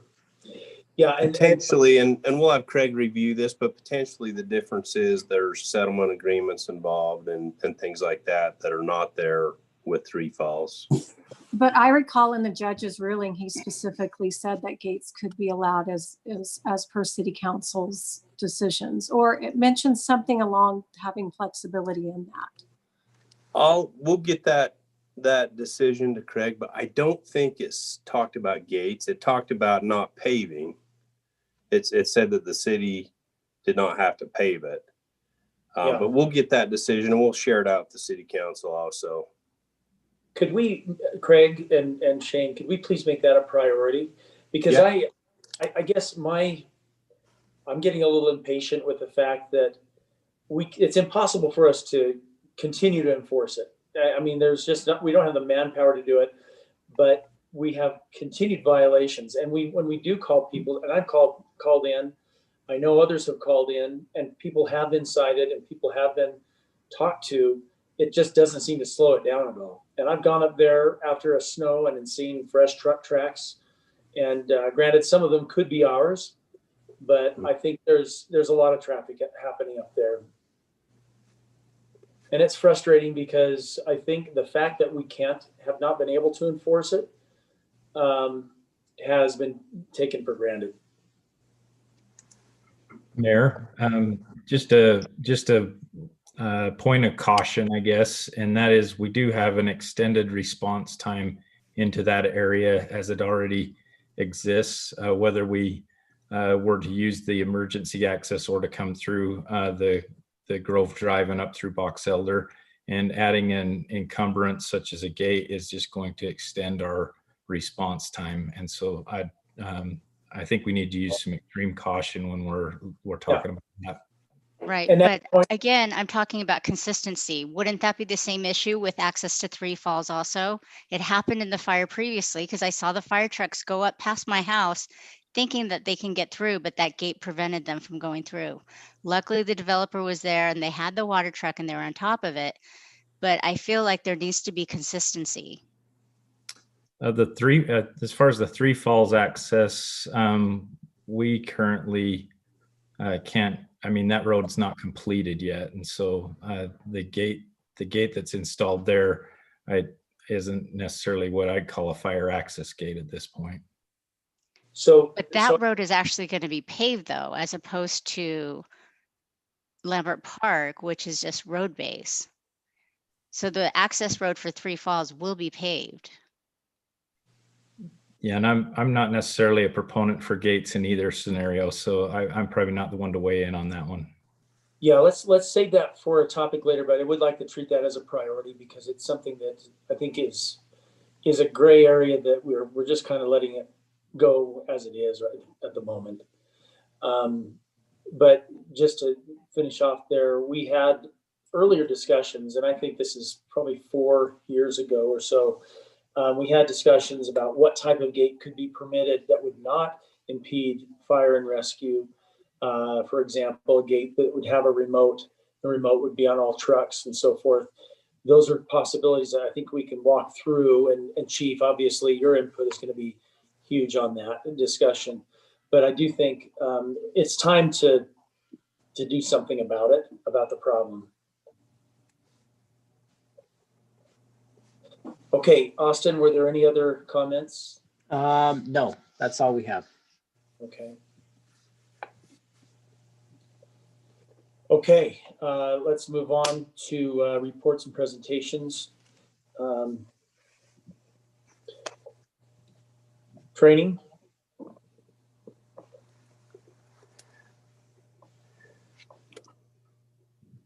Craig? I've asked Craig to take care of our annual Open and Public Meetings Act training, and there's a couple other things I think he's going to touch on in there as well.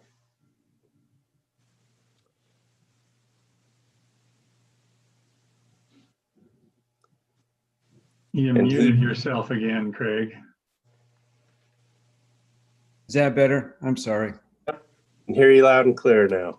Okay, thank you.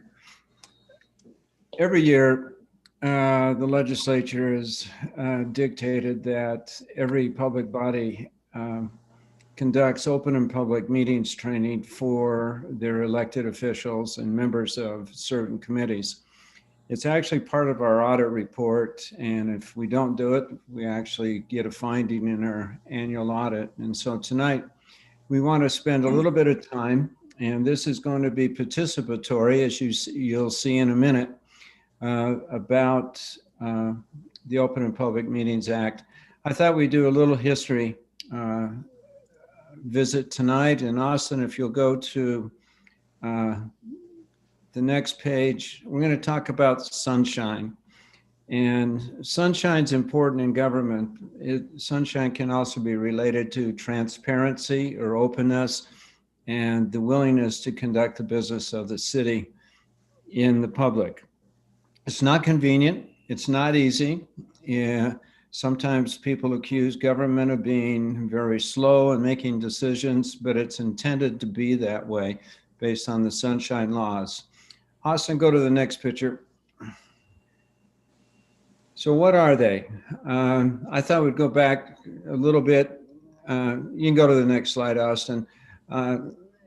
This is out of the federal statute of 1976. It says every portion of a meeting of an agency must be open to public observation.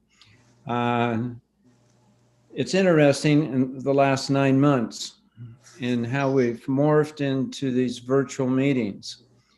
Virtual meetings are certainly very convenient for participants and elected officials. How many of you know where I am tonight? I'm not in Salt Lake. I'm not in Utah County. I'm in St. George. And it's very convenient for me to be here. But that's only because of the last 9 months in the pandemic. And it's interesting, based on Governor Herbert's executive order that's been reinstituted by Governor Cox, that allows public bodies to hold virtual meetings where all of the members of the elected body don't have to be at City Hall. It's always been my counsel to city councils that if at all possible, a quorum should be at City Hall so that the public can come in and meet and see the public officials conducting the business of the city. Certainly under the pandemic situation, it doesn't make sense to do that at the present for health reasons, et cetera, et cetera. So it's a little bit of a backup, I think, what the original intent of the Sunshine Act. Austin, go to the next picture.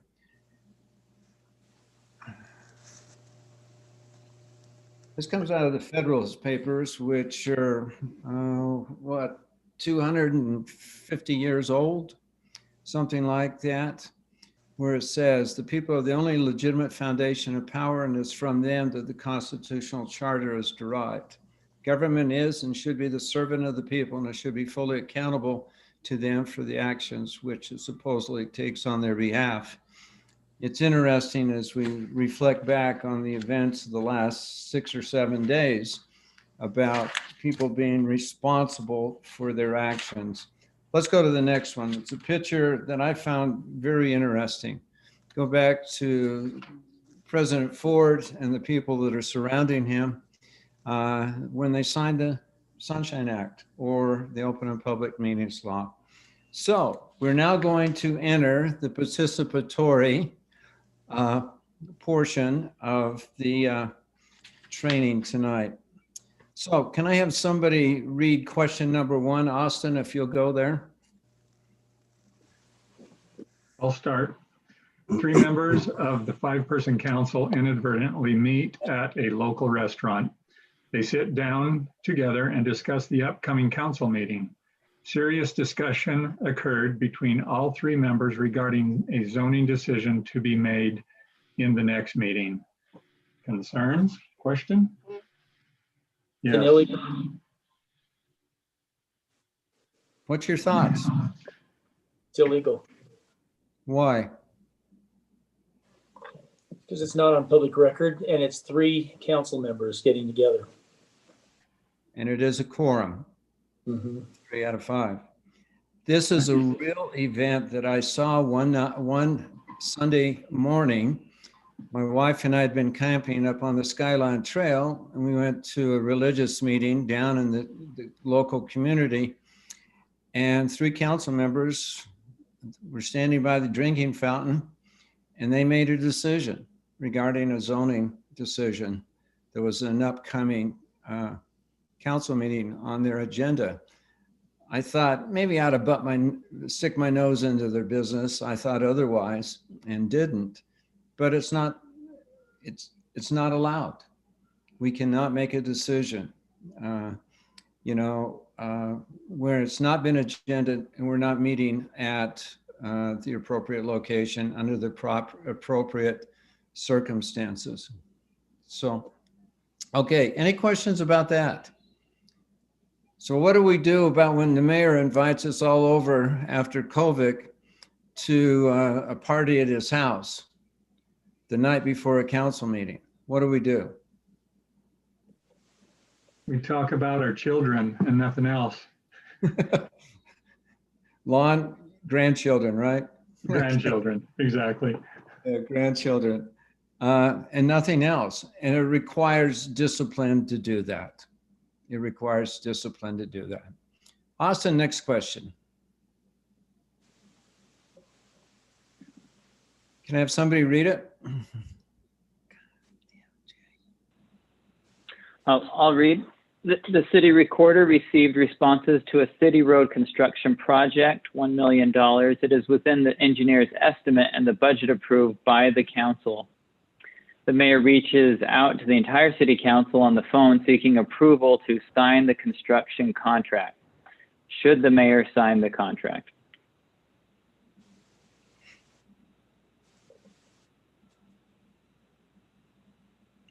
Mayor, what are you going to do? We haven't voted on the item as an expenditure, have we? No, you have not? Then I won't sign it until we vote on it. Well, the money's there. What's the problem? We haven't taken a roll call vote to spend the money. So what? The money's in the budget. The engineers approved it. Shane says we're all ready to go.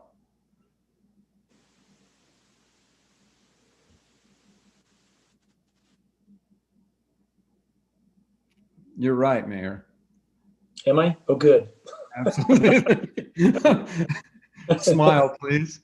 You're absolutely correct. It is not, it's not appropriate. Craig, I want you to know, I appreciate Shane, even though we have voted in the past, we have voted on some expenditures.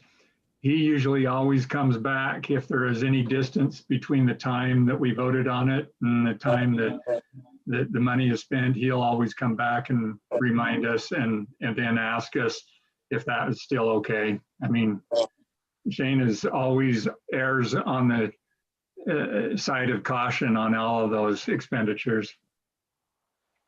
And I think that's totally appropriate. Good job, Shane. Next question.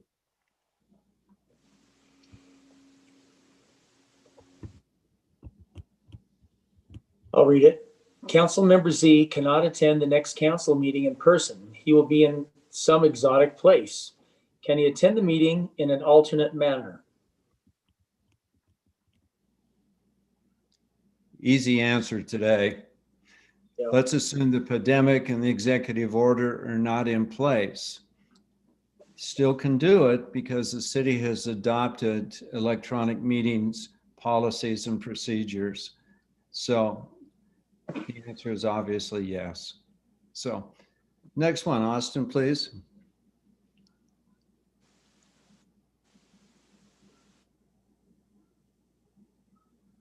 Carla, would you mind reading this one? City Hall has burned down. The council and the mayor want to hold a council meeting right now. Can they do it? Don't we have some policy where we have to post so many days in advance before we can meet officially? But if it's an emergency, I don't know. Good. I'm glad to hear that. The answer is yes. You can hold an emergency meeting, and the state statute says you only have to give the best notice that's available, and practical under the situations. So Shane, did you raise your hand or is that a scratch?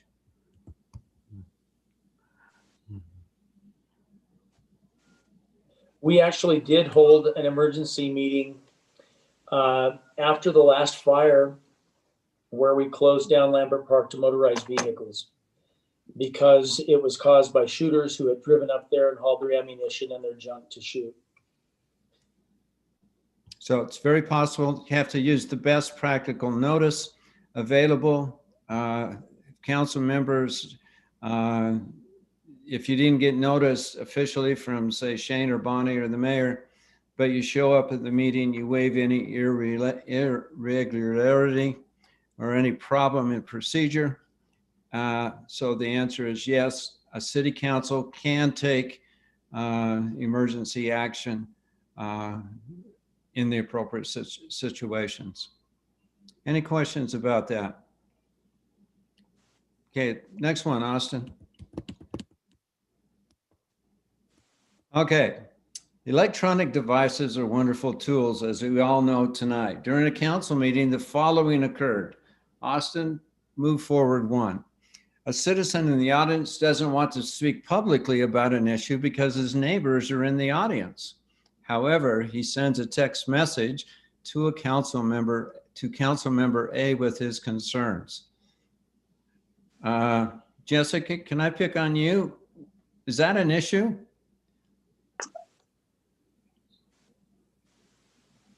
I know text messaging is recognized now as a form of communication, but I'm not sure during a meeting how this situation is handled. I know we have public comments, but if he doesn't want to be heard from, educate me. What's the right answer? Let's have further discussion. Greg?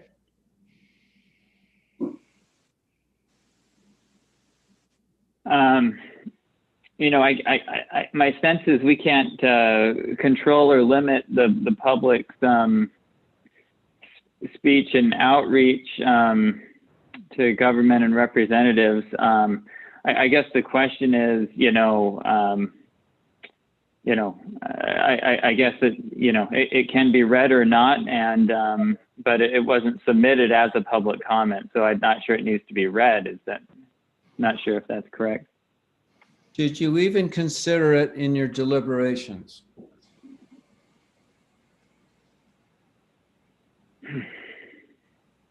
I mean, I guess I might. I'm human not sure if anyone else did, right? Yeah, it just went to you. You're council person A.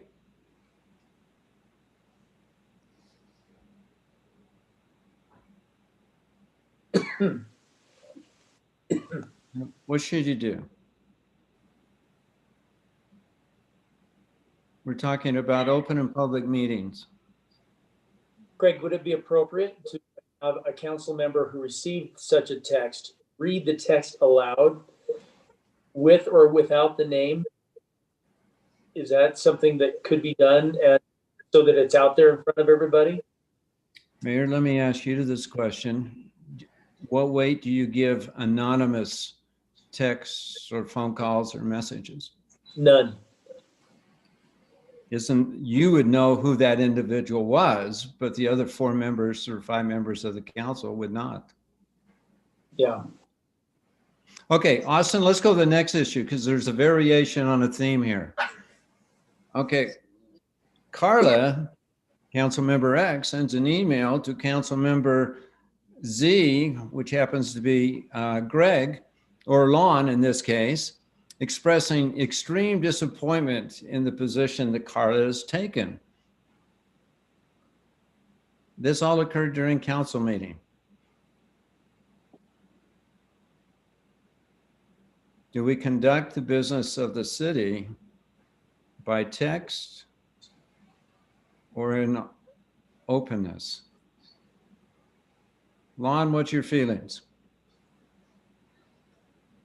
Well, obviously openness means openness. And so fact is that you're open with everything. Now you can't obviously do two things at the same time sometimes. So I know the phone is always on you during a meeting, or sometimes it is or isn't. But openness is openness, and so the number two, though, expressing disappointment. I don't know how that during the discussion, is that what that's referring to? Yes, sir. That was the Okay. Yeah, I don't know that I would be looking at any emails during the discussion, but yeah, it has a tendency to probably sway your way of thinking and doing that. I would say you just need to be open and address it openly. I mean, if a council member X has a concern, and I don't think we've had a problem with that in our council meetings, if one of the council members has a concern with my viewpoint, they've expressed it to me and asked me why. So, so most of this I've learned over the course of time. It's you just ask out loud in the meeting. So, yeah, it would be concerning. What's anybody else's feelings about this? It seems like borderline collusion. But I guess to me, there's a difference between plotting and saying, what's our next move versus saying, I wish, so-and-so hadn't said that or done that. I'm disappointed in that. Yeah, send an email or a text that says, if you vote for item number A on the agenda, I'll support you on B. Otherwise, I'm not going to. Yeah, that's collusion. Yeah. Unfortunately, it happens in the state legislature all the time between members. Austin, go to number 3.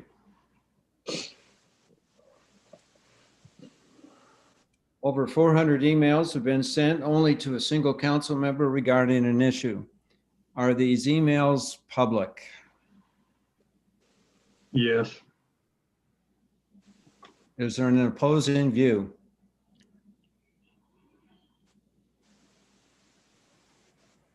Hearing none, I assume everybody agrees that they're subject to grandma on your personal phone and or your city phone. I don't know if you have just city phones or you just got personal phones so you just have people respond to you. It's subject to grandma and it's the city's business. So I would suggest as a kind of a practice pointer that I believe you all have city email addresses, don't you? Yes. I would make sure you only conduct city business for the most part through that email so that your personal emails are not commingled, which makes it very difficult if there's a grandma request and that sort of thing. Just a practical problem. So all of these questions, sub-questions under question 5 are really not directly answered by the open and public meeting law. But I think they're a subset, and with the viewpoint of our courts in the state of Utah, the Court of Appeals and the Supreme Court, I would suggest that we be very careful in how we skirt the fringes of the open and public meetings law, because any action taken in violation of the open and public meetings law, it is not null and void automatically, but it can be declared null and void by an action in district court regarding a particular issue. So, Austin, I think there's one more page. Just a summary. What constitutes a meeting? Anytime there's a quorum. Electronic meetings we've discussed Cautions, generally speaking, there's at least a 24-hour notice published at City Hall and on the public notice website, public notice website. Bonnie, I assume you're doing that every week. I have not checked, but I'm assuming every meeting is noticed that way. Yes, it is. Very good. Only about twice in my entire career have I ever checked. And I did it one day because I got a prompting, and it was the notice for the public hearing for adopting a budget for a major interlocal agency. And they missed the deadline, and I made them cancel the meeting, and we re-noticed it and met the following day. Extremely embarrassing for the officials and inconvenient for everybody, because it happened to be on July 4th weekend and screwed up everybody's plans for that particular day. So thank you, Bonnie, for making that possible.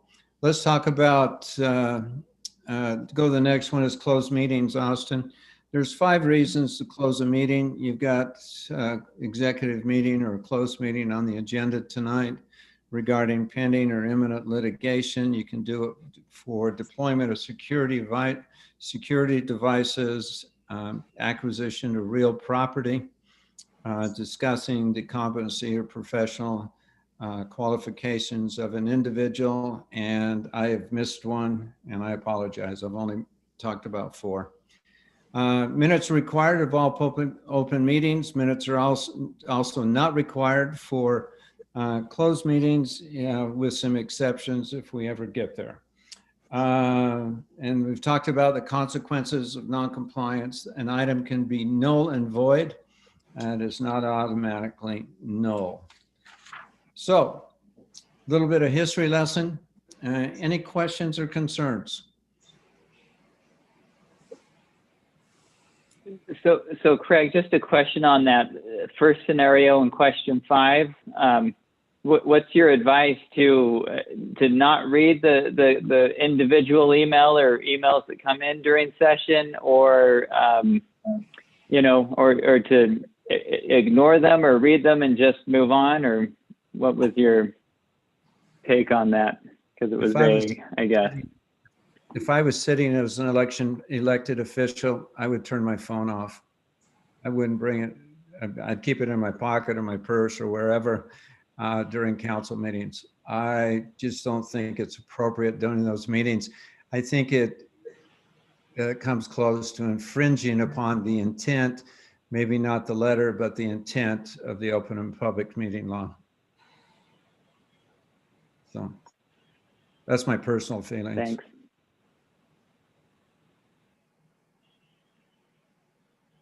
Very good. Thank you, Mayor.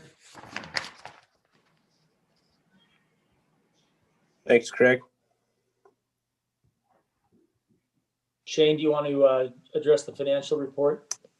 Yeah, just real quick. So we're 6 months into the budget year, and so you now have 2 financial reports: the regular one that we see every month, and then the red-green report. Again, you have to remember a few things as you look at these red numbers, that with some revenues, there's a lag. And so it might show a lower percentage because of, for example, sales tax is a 2-month lag. On the second, let's see, actually the third page of the red-green report, it's just kind of a summary of the general fund. If you notice, the administration is 118% of budget, and we should be about 50%. The reason for that is with the CARES Act funds, we were kind of going along a road and then pulled back and moved our funds to public safety. We need to do a budget adjustment to take care of that. So all of those projects that we're working on and funding with, I guess we'll call it the replacement CARES funds that would previously have gone to public safety, we just put in one line item in the administration section of the budget. So they're all in one place. And so that's bumped this up. And so in the next meeting or two, we plan to bring that budget adjustment back and kind of square everything up. So other than that, and the other thing to keep in mind here is, in maybe one fund, like for example, the water fund, we have a large water project that we'll be bringing to the second city council meeting in February for award. So it shows that there's a lot of money there in the budget that has not been spent. That project will start probably in March and will be complete by the end of the year. So it kind of depends on where those projects fall within the budget year on how this report looks. So, but things look good. Our sales tax is still, we're still about, I think 14.5% over the same period last year for the cumulative total. So I think things are going well. Shane, could you explain the sundries revenues? Because we're at 400% there. It's not a huge dollar amount, but what's the explanation behind that? There's so when revenue comes in that is kind of not planned for example, if there's revenue that comes in for a lawsuit settlement or some other thing like that, it goes in there, and so it can make that look way over what we projected in the original budget. But it gets redistributed to other funds, right? Yes. But just a question on that then. I mean, there is a line for a legal settlement. I mean, is that maybe, is there a main driver of the sundry revenues for this year? Because I mean, there's some big number that sort of happened in the first half. Do you know what was behind that in general? We've had a couple of settlements that are probably not in that other line item. But I can pull the detail for that particular GL and find out for sure everything that went in there. So normally our things like our cell tower revenues and things like that would go in there. But I'll find out for sure on that. That is kind of a summary of more than one line item from the other more detailed financial report. But I'll get the information on what's gone in there for sure. And I had one other question on revenues there. I take it property tax tends to be front loaded in the city's year, so kind of with calendar year end, and then franchise fees tend to be back end loaded. Is that the case? The franchise fees are more like sales tax where there's a lag. Okay. Mm-hmm. Yeah. Okay. Thanks.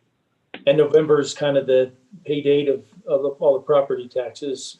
Does it? I know that's when it hits the county. Doesn't it hit us in December, Shane? Yes, I believe so. This would indicate that we've received our big chunk, and then there will be some that will trickle in. Yep. Yeah. Okay. Thank you. Any more questions for Shane on the financials? Okay. I'll remind council that we have now, per our new ordinance, we have about an hour to finish up the rest of our business without a vote to continue the meeting. All right. Boy, I wish I could figure out how to scroll more quickly on my phone when I jump around. All right, so we'll go to our first action item, item A, ordinance 2021-01 regarding the Planning Commission rules. Austin? Okay, so this ordinance change is really, we're adding some language here. So this is the section of the development code that talks about the Planning Commission, and it outlines their responsibilities. So in the past, there's been some confusion at times with regards to what is a quorum, how many people that have to vote to pass an item or to make a recommendation. And so The city attorney, Craig, he's put together some language here that should help clarify those issues, and staff is recommending that these be added to the ordinance here. So the language reads, the presence of 4 members of the Planning Commission shall constitute a quorum for the conduct of business, and an affirmative vote of a majority of the members present shall be required to affect a decision or recommendation of the Planning Commission.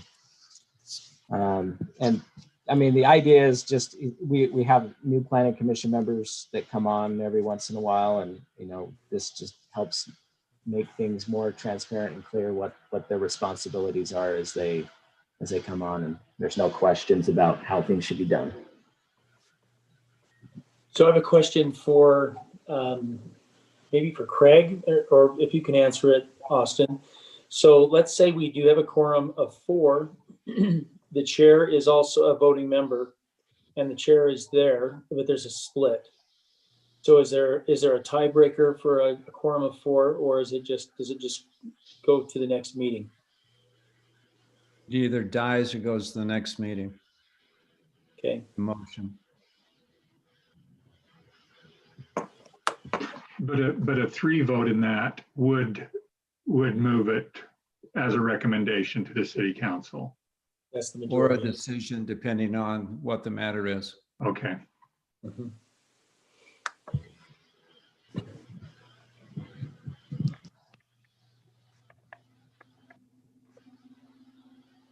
Is this typical of most cities in the state, Craig? Yes, sir. Okay.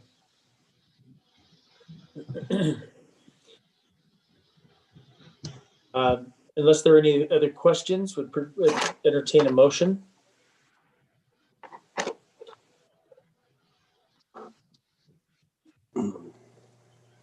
I'll make a motion that we approve ordinance number 2021-01. Okay, motion by Lundlock. Do we have a second to the motion? I'll second. Seconded by Greg Gordon. Any questions on the motion? All in favor, starting with Greg. Aye.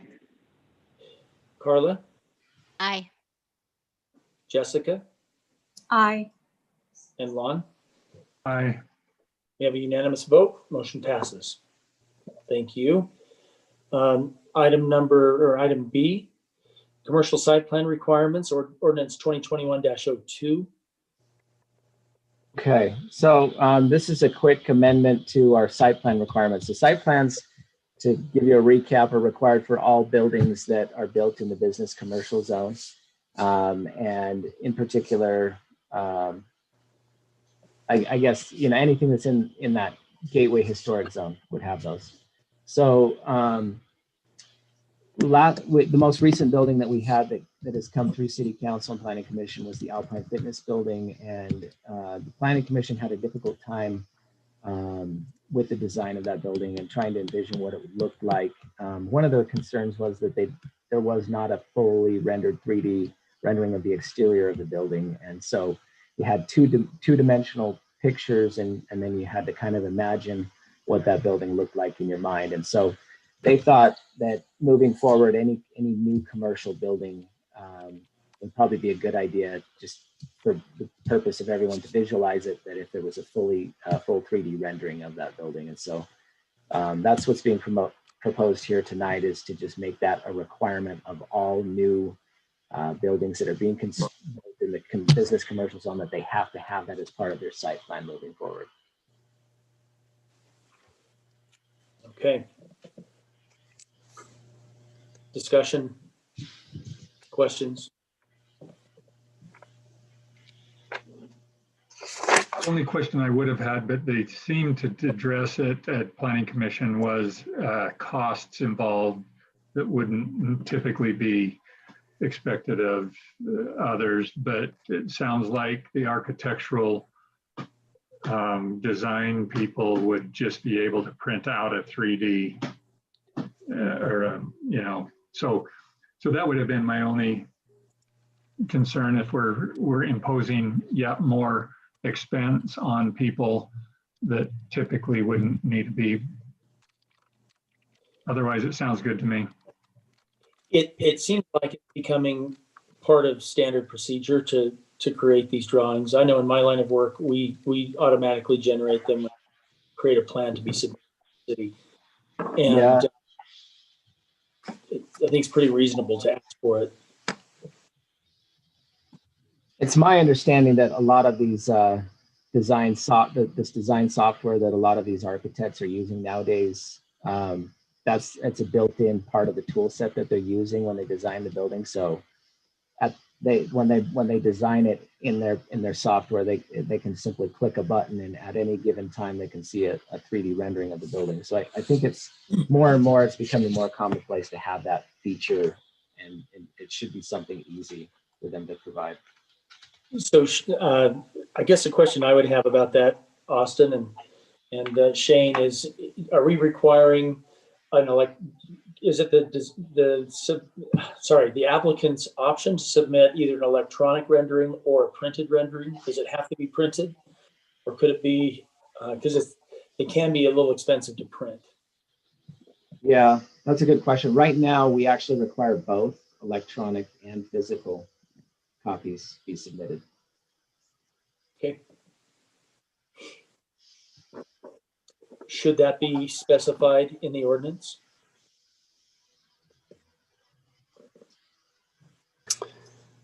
I think it's covered in another section, isn't it, Austin, on the submittal requirements? So it is covered. There's a section that talks about how they have to submit a physical copy of all their plans, and so that that would be included in that section. Is there mention of the electronic copy as well? It does say our preferred.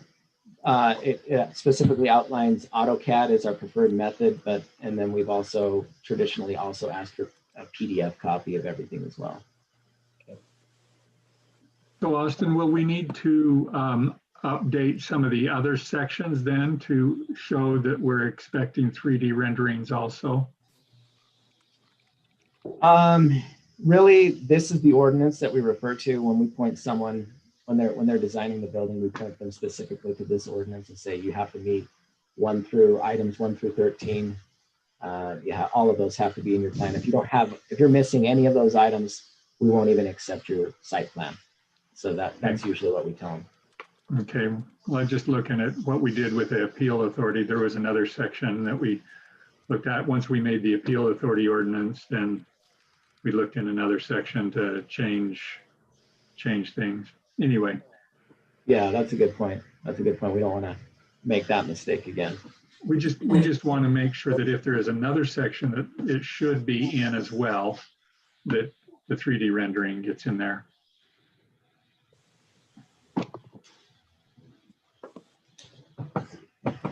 Okay, any further discussion on this item? Would entertain a motion.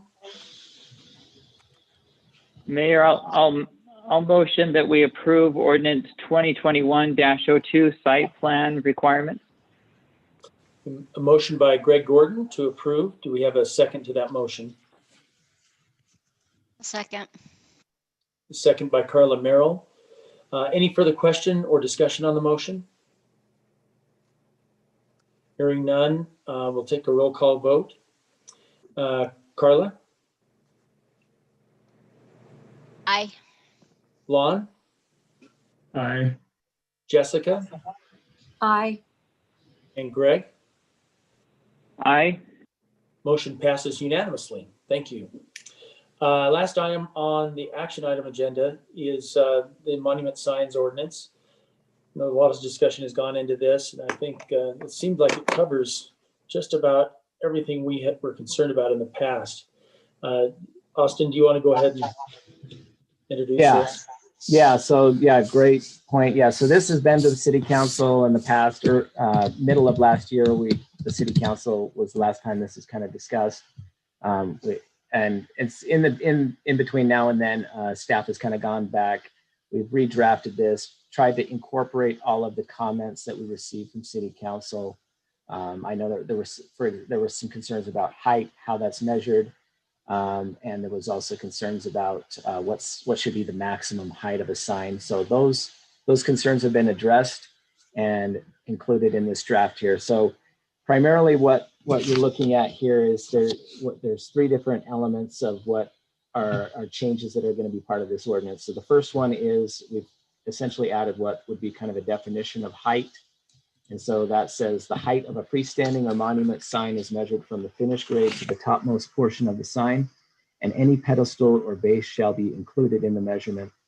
Landscaping or walls cannot be used to increase the height of a sign. So in our previous discussions, there were concerns about, they're putting these signs on top of, sometimes there's a big brick foundation, or they have just a concrete pad, or sometimes they're using landscaping to put a berm on the front of the property, and then they put the sign on top of that. So all of those were concerns, and so we wanted to make sure that none of those things were being used, or they would be to increase the height of a sign, or if they were, that they would be counted towards the height of that sign. And so that's what this aims to do with this definition here.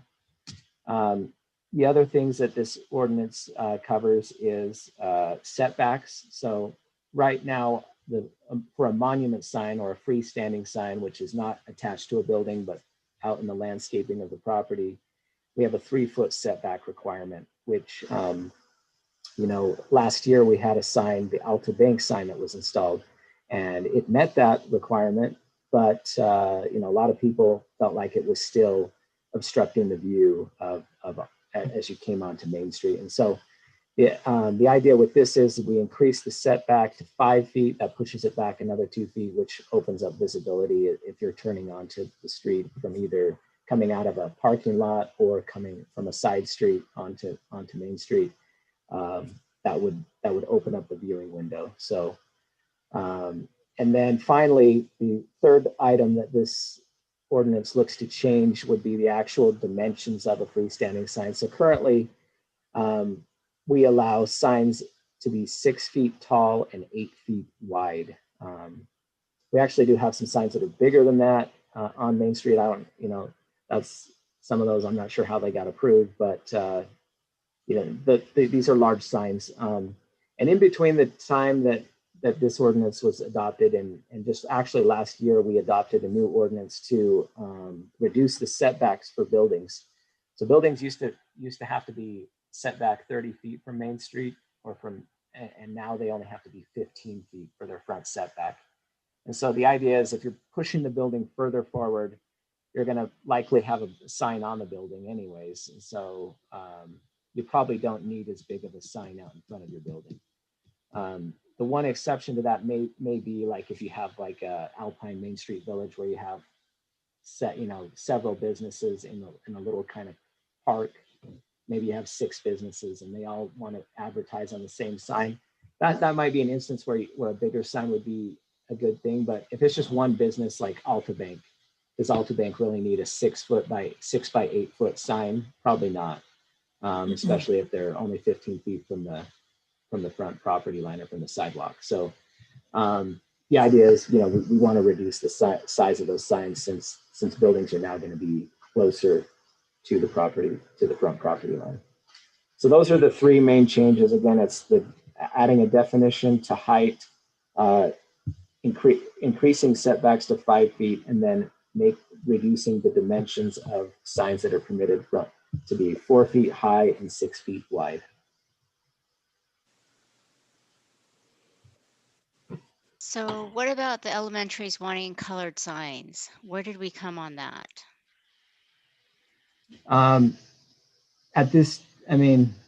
If that's at this time right now, our ordinance says that they have to be monochrome, single color.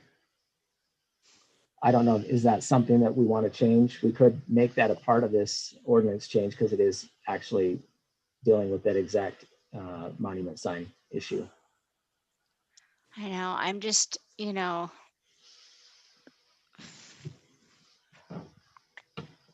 Greg, what do you think? Yeah, I think it's a good topic, and I did talk to Principal Dave Perdue at Alpine Elementary kind of about this, right? And I think colored signs aren't the worst thing. It's just kind of like at night, right? Or certain times they can be so bright.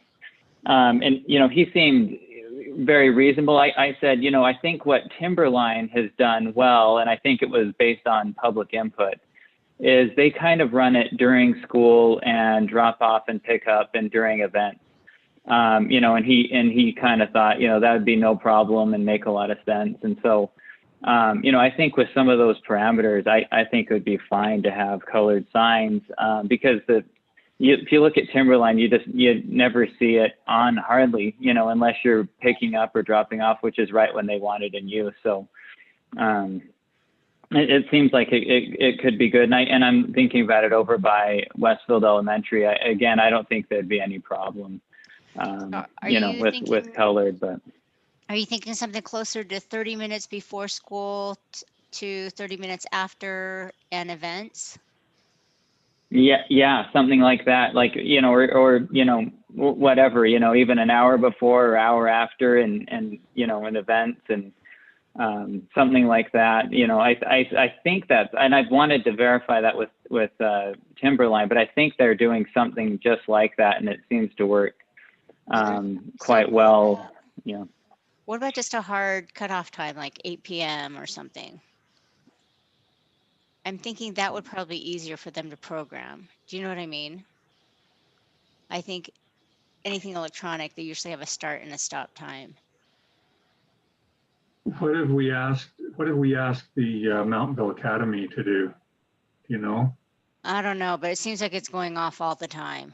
I know. I think they've asked them like Right. to turn it off at night, but you know, the problem is if you have it during like school hours. I live by an elementary school, and they have, you know, those flashing yellow lights, and they're manually operated, so sometimes they don't get turned off, and they're running all weekend long. And so my concern would be if you had a sign that it comes on when you're picking people up, is that manually operated, and what if it gets left on? You know, whereas a timer would probably be easier, like Carla's saying, like an 8 o'clock shut off time. That might be an easier, more doable thing. I was wondering if we could add to allow maybe for schools only, to allow them to have full color, but within, you know, that the sign can only be turned on between 7 a.m. to 8 p.m., something like that. Could we do that? Would that be amenable to everybody? I would think that if we just made it consistent through all the schools, that would be the best approach for sure. Right. And you know, I wonder if we can find out what Timberline's doing, because they seem to have it dialed in, you know. Well, I wonder if they have a tool, or if it's just a timer, or if someone's doing it, or how they do it. Because it seems like that might be a good standard kind of to look at. Yeah, no, we could. Well, I So- think it's the same company that did Timberlines. I mean, I don't think there's very many companies that are doing it around here. I think it's a company out of Springville that they're all going through. So I think I think we can set it for whatever, and then just say that this is how it should be for all of them. Looks like Okay. we already spell it out then, doesn't it, Austin? Yeah, so I just pulled up section 3.25090. And this, so electronic message display signs, as you're seeing here on your screen, they actually are only permitted for primary and secondary schools or city-owned property. So businesses can't use them. So, you know, I know that would probably be a concern, is to allow colored signs, but this really limits it to just schools and potentially city properties. But Okay. the city, we don't have electronic signs. So is the 2 feet by 8 feet though? Didn't we just say our monument signs can only be up to 5? This is talking about the screen itself. So I know, the but 8 sign, feet is greater than the Yeah. monument sign so itself. I guess that it we'd would have be to on. amend this. You're right. That would have to be changed to 6 if the other part gets adopted.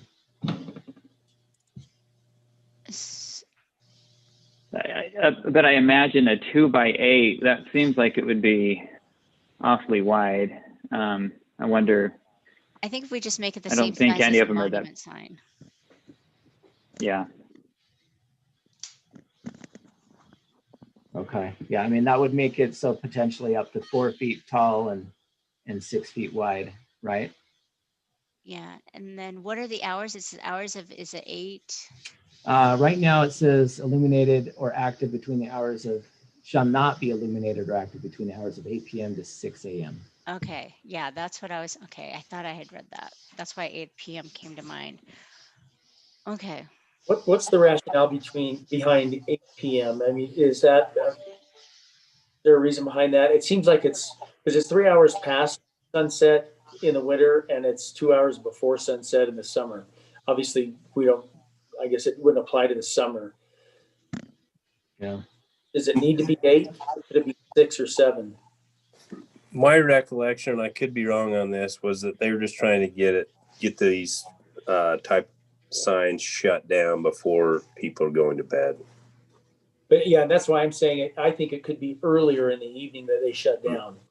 Yeah. What time do you go to bed, Troy?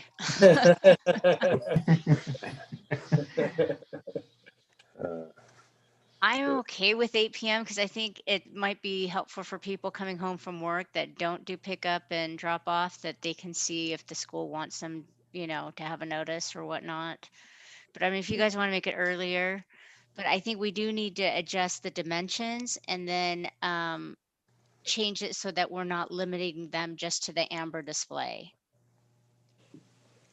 And I guess my thought on the 8 p.m. versus 6 or 7 p.m. is, the parents trying to put their young ones down to bed, and there's light coming into their home from something that's 8 p.m. is sometimes. I guess that's when I put my kids to bed before, just so I can watch TV after. But I think a lot of kids are put to bed at that hour.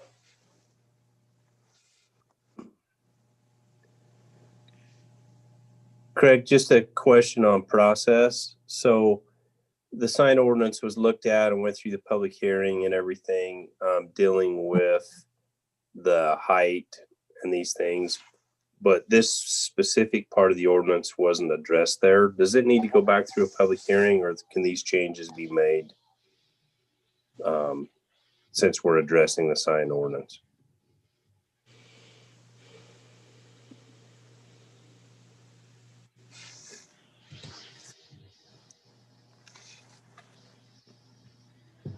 You're on mute. Story of my life.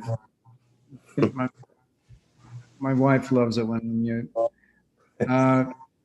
Was there any discussion at all in front of the planning commission about color and or hours?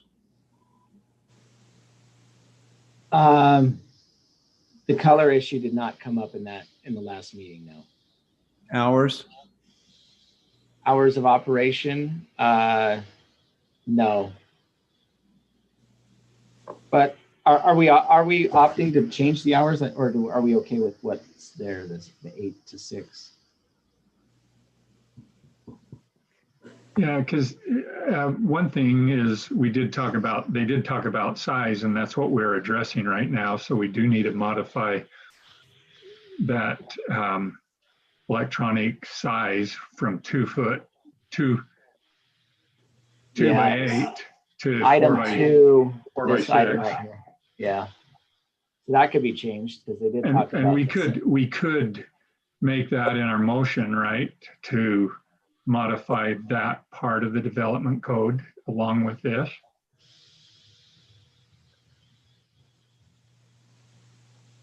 I think I'm okay to talk about monochrome or colors, multicolors. You consider it tonight.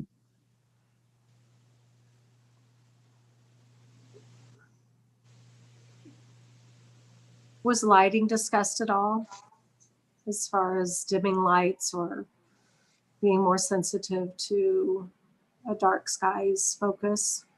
Well, it does say in item number 3 of this development code, it says a shadow no greater than 30 feet. Okay. That's already addressed there.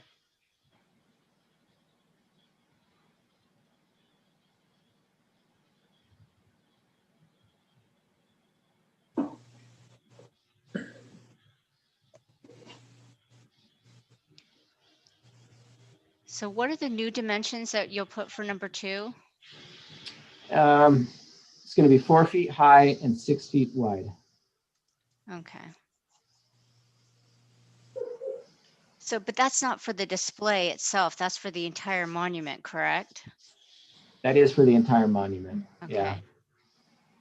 I mean, they can, with today's technology, they could probably build a display that's almost, probably has a very thin bezel around the edge of the sign that they could probably make it pretty, I don't know. Okay. No, I'll just let them know. Okay, so you'll edit that, change number 1 to allow color, lettering, and displays, correct? Yeah, And yeah, we could do that. Mhm. I actually think 8 p.m. is fine, but that's me. I don't really have a strong feeling about it anyway.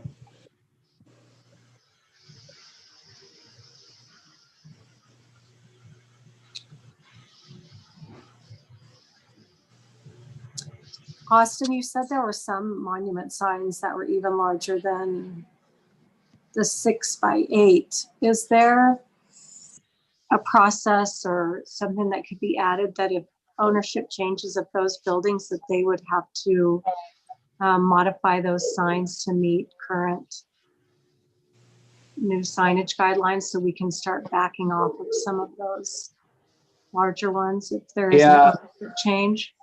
That's a good question. And Craig can correct me if I'm wrong, but in my mind, that would be kind of considered like a non-conforming sign. So it got approved. It may not meet our current ordinance, but we can't force someone to go rip it out and reinstall a sign. It's kind of like if a house doesn't meet the current setbacks, we're not going to make someone go and bulldoze a house to meet the current. But couldn't we write an ordinance that required that? Craig, could we do that?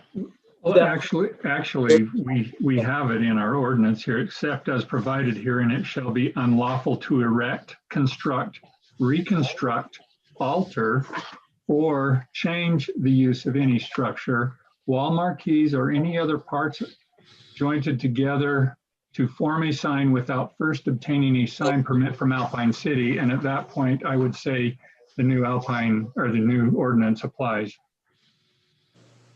But Jessica, are you saying that if ownership changed, you would require? Yeah, I'm them- talking about when ownership changes in buildings, they have to bring, and you change usage, you have to bring the building to code. And so could this be a situation as we're reviewing this ordinance that if there was an ownership change, that it triggers those signs to come into compliance? I don't know how many buildings there are, but if they're exceeding, if we even have some that exceed 6 by 8, those are pretty big signs for our small main street.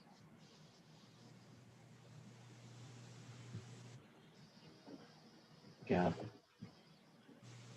Austin, I don't think there's anything in our code that says change your ownership or change in copy requires them to bring the outside dimensions or the location of the sign into conformity, do we? Could we create a code like that if we wanted to?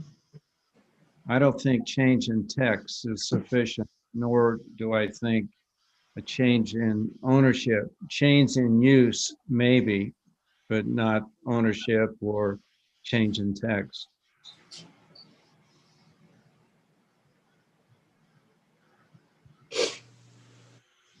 So does that mean those signs that are not compliant are perpetually non-compliant?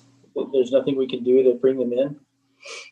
I don't think there's nothing we can do. There are some ordinances floating around the state and the country where we amortize out non-conforming uses based on an economic use, economic value, that sort of thing. So let's say a monument sign costs I'm guessing $10,000. I don't know what it costs. It would not be unreasonable if it was non-conforming, say you can use that sign for 10 years, but after 10 years, you must bring the sign into conformity, whatever is the appropriate relationship and ratio to economic value in the use of the sign.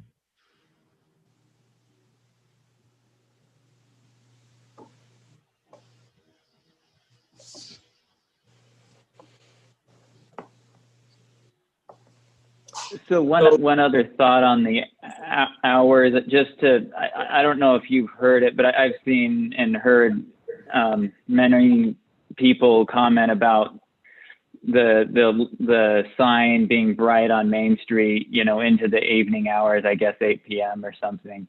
It seems like it's come up perpetually and from various corners. So I think that's, now I think if you had that, you know, in more places as well, that, you know, that may multiply, but so, you know, I think a way to improve it that doesn't really limit their messaging to their, you know, students and parents, maybe, you know, an hour before, after school and events or something, is one way to approach it, but the rest of that seems good. Yeah, in addition, I just wanted to add one more thing. In addition to Westfield Road, I know that Alpine Elementary is also looking at replacing their sign. So Yeah. potentially, right now we just have one colored illuminated sign, but now we could potentially have, you know, 3 or 4 of them. In the interest of time, we've got 30 minutes to wrap up and with staff reports and communication and then executive session. So my suggestion would be to either come up with a motion to continue this and allow for the So Mayor, I have a motion to approve ordinance 2021-04 for monument signs. And then with the corollary to the development code 3.25.090 for the electronic message display signs to reflect the change in the dimensions of the monument, of our monument sign ordinance. And also in section 1 to change it so that they are not limited to amber display. Okay. Did you get that, Bonnie? That motion?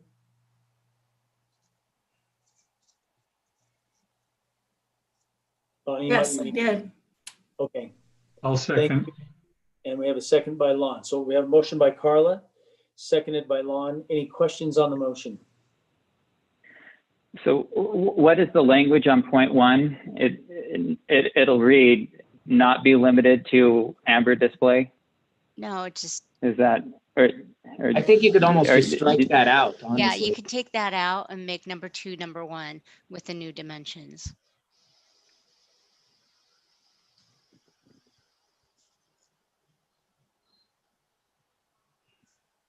Any other questions? Okay, let's take a vote. Carla, do you want to remove number 1? Yeah. Yes, because we're not going to be limiting them to amber. Okay, so you want to remove number 1, but number two becomes number 1. Yes. And number 1, I mean, sorry, number 2, you just want changed for the height and the. To reflect the change of the dimensions in the monument ordinance. Okay. Got it.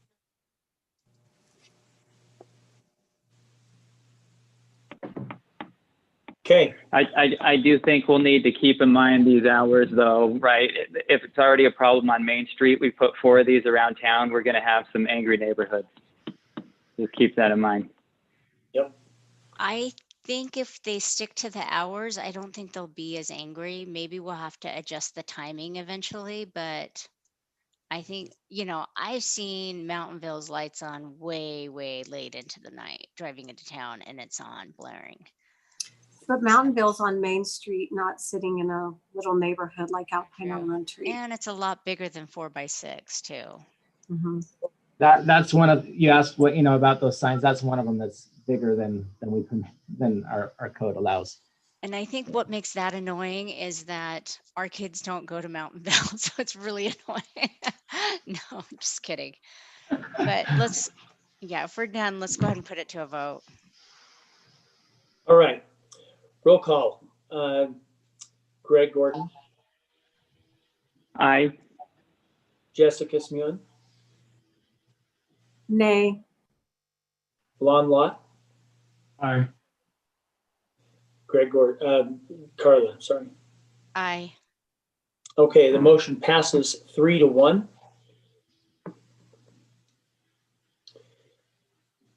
And Bonnie, did you get the roll call vote? Yes, I did. Okay, great. Thank you. Okay, let's move on to staff reports. Starting with Chief William. I don't have anything for tonight. Thank you. Okay, thank you for joining us. Chief Thompson. Just a couple of brief items. First off, as you've probably seen in the news, vaccination is underway, and our staff is the ones that are willing to participate in that are doing so at this point. It's a little bit of a mixed bag for our staff right now. Currently, we've obviously encouraged that to happen, but that's been opened up to other demographic groups at this point, and the county has made some requests for some assistance with being able to do these in larger quantities. And so we were on a call today to work through that process, and I'll just keep you in the loop as they look at locations potentially to bring the vaccination process on the road and see if there's something on the north end. Currently, everything's in Provo or either Spanish Fork. And then the other item that I have is we're currently applying for the Assistance to Firefighters grant, looking primarily at a vehicle exhaust system for the bays so that we can keep exhaust out of the living quarters and help with firefighter safety. And that grant is due by mid-February, and so we're kind of on a tight timetable to make that happen, but that will be applicable for both the Highland and Alpine stations. And then lastly, just the project we've been working on looking at what that potential remodel or addition space looks like. We've got some numbers put together, and I mentioned to Shane earlier this week, I just need to get those over to him. So that's still in process. Are those estimates any more conservative than they were in the past, Reed?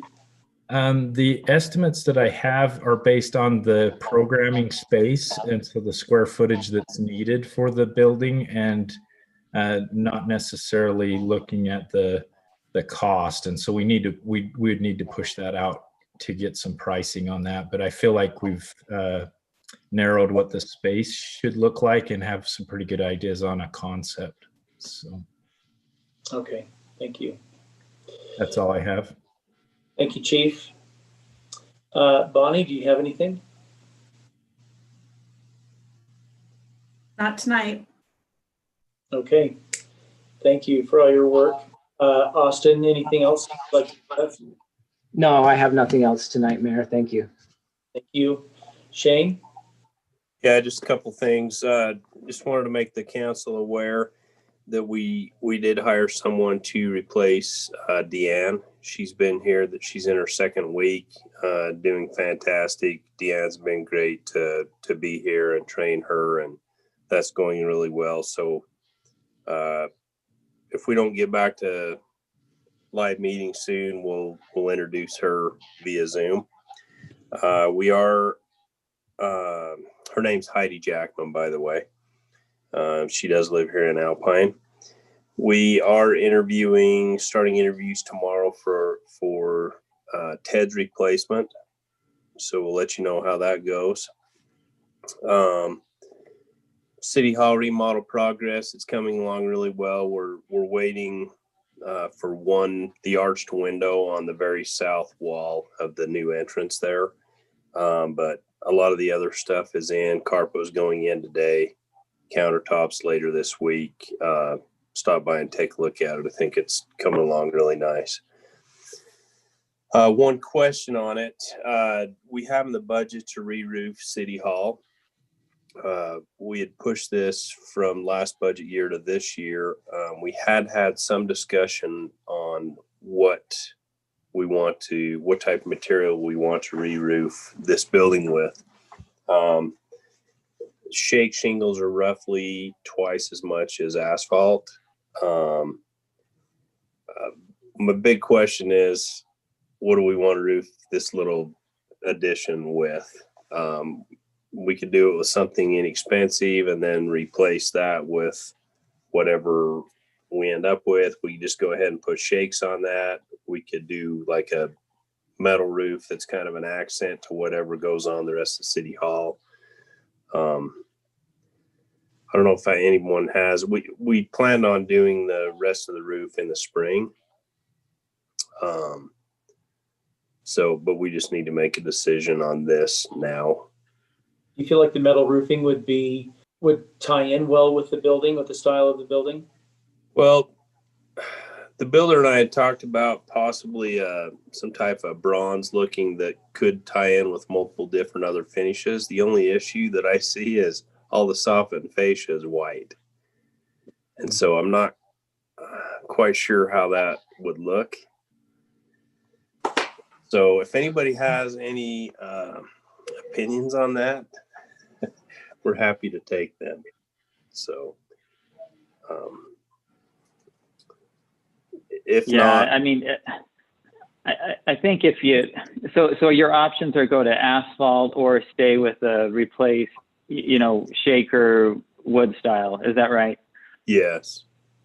Or we could do a metal roof. What was planned was shakes to kind of simulate what's on the rest of the building right now. It seems like that's more in line with, if we're going to have a historical district, we probably ought to make City Hall look more historical, if that's the way it's been in the past. Yeah. And we have investigated some options that I have a sample that I need to share with you. It's actually a metal roof panel that looks like shake shingles. I'm just not familiar enough with the system yet, so that's why we're investigating it, to say this would be a great product for this building. So I think we just go ahead with the shakes right now, and then it's not large, so it's not like a huge expense. Shane, I'm just looking at pictures right now with metal roof with white soffit, and it looks fine. I mean, if the metal has continuity and gives you options in the future, I know they make new roofing that's not as expensive as shake, but has a shake feel. Mm-hmm. I mean, if the price point is driving the decision, then that's, I think what you have to consider. Yeah. But if you're committed to shake, regardless of price point, then the new addition should be shake. Well, there is some synthetic shake that actually outlasts the real thing too, and right. It's fairly comparable price. And we have looked into some of those products as well. So we'll gather up those, and Jessica, maybe you could send me a picture of what you were looking at.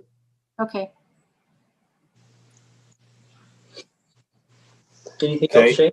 Yeah, so next Monday, we'll start the audiovisual upgrade of the city council room.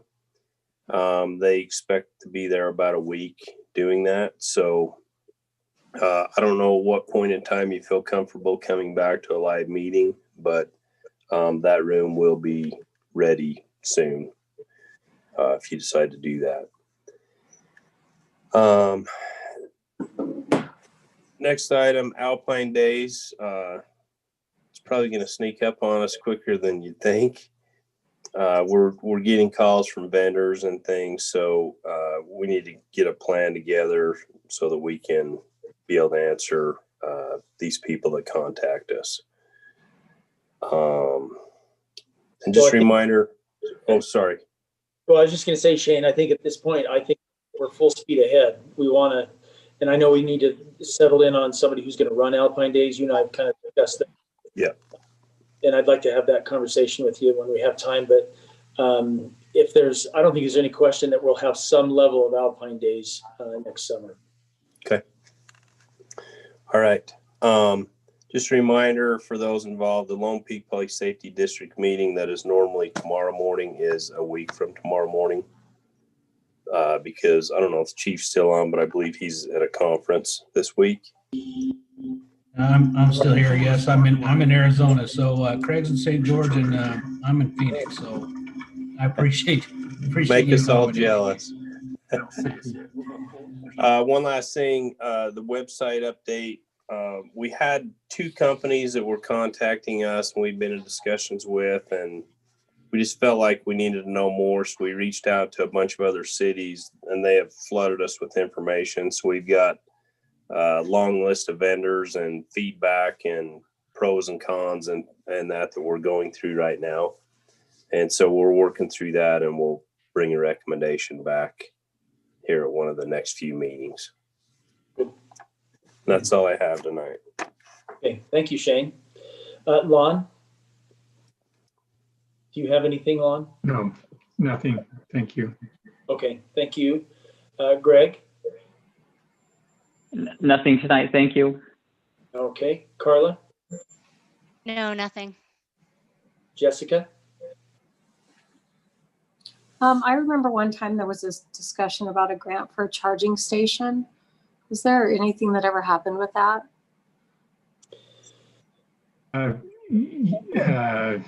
That was through the MAG group, and I don't think we qualified ourselves for something like that. And there was a limit to that, if I remember right. Troy, is that how you remember it? There is a limit, but I think we still had access to that.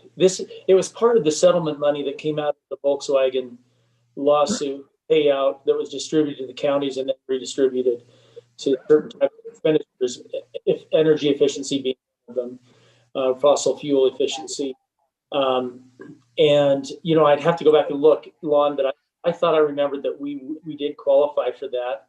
Well, whether we qualified, I thought they had a limit to where they were going with it along the Wasatch Front, and coming up into our city wasn't that area. Yeah, there was some discussion about access to main thoroughfares. Yeah. I'll look into that. No, that wasn't it. When that came up, I remember Austin brought it to city council, and it was Jason who said he didn't want it because he didn't feel like it was for the residents of Alpine. It was more people coming in. But honestly, I feel like in a time where more and more people are getting electric cars, and we're going to have kids, that will be adopting with electric cars and will want charging opportunities that are not going to be available in our homes unless we convert, our homes to be able to do that. It might be a good way for visitors that come to visit us have that option, because there is that apprehension of traveling with electric cars of not being able to charge your car efficiently. Yeah. Austin, is that grant time, has it expired, or do you know what the time frame is? I honestly, I don't recall the time frame. I don't remember when it expired. I want to say we're probably outside of it, but I can double check on that. I know. I think you brought it to us right before. I believe the expiration was like end of this summer. I think we're just beyond that time frame right now. I think we may be talking about 2 different sources, because there is a source through MAG, through the federal money that was made available through the channels we discussed. So No, that was the same. No, that was the same fund, but there was a time limit on it. Yeah, there was it was from that Volkswagen settlement. Yeah, That's no, it totally was. We're talking about the same fund. Yeah. Okay. Yeah. Was your funding coming through county channel? What channels was it coming through? It was actually MAG. Yeah. It was Okay. MAG. Mm-hmm. All right.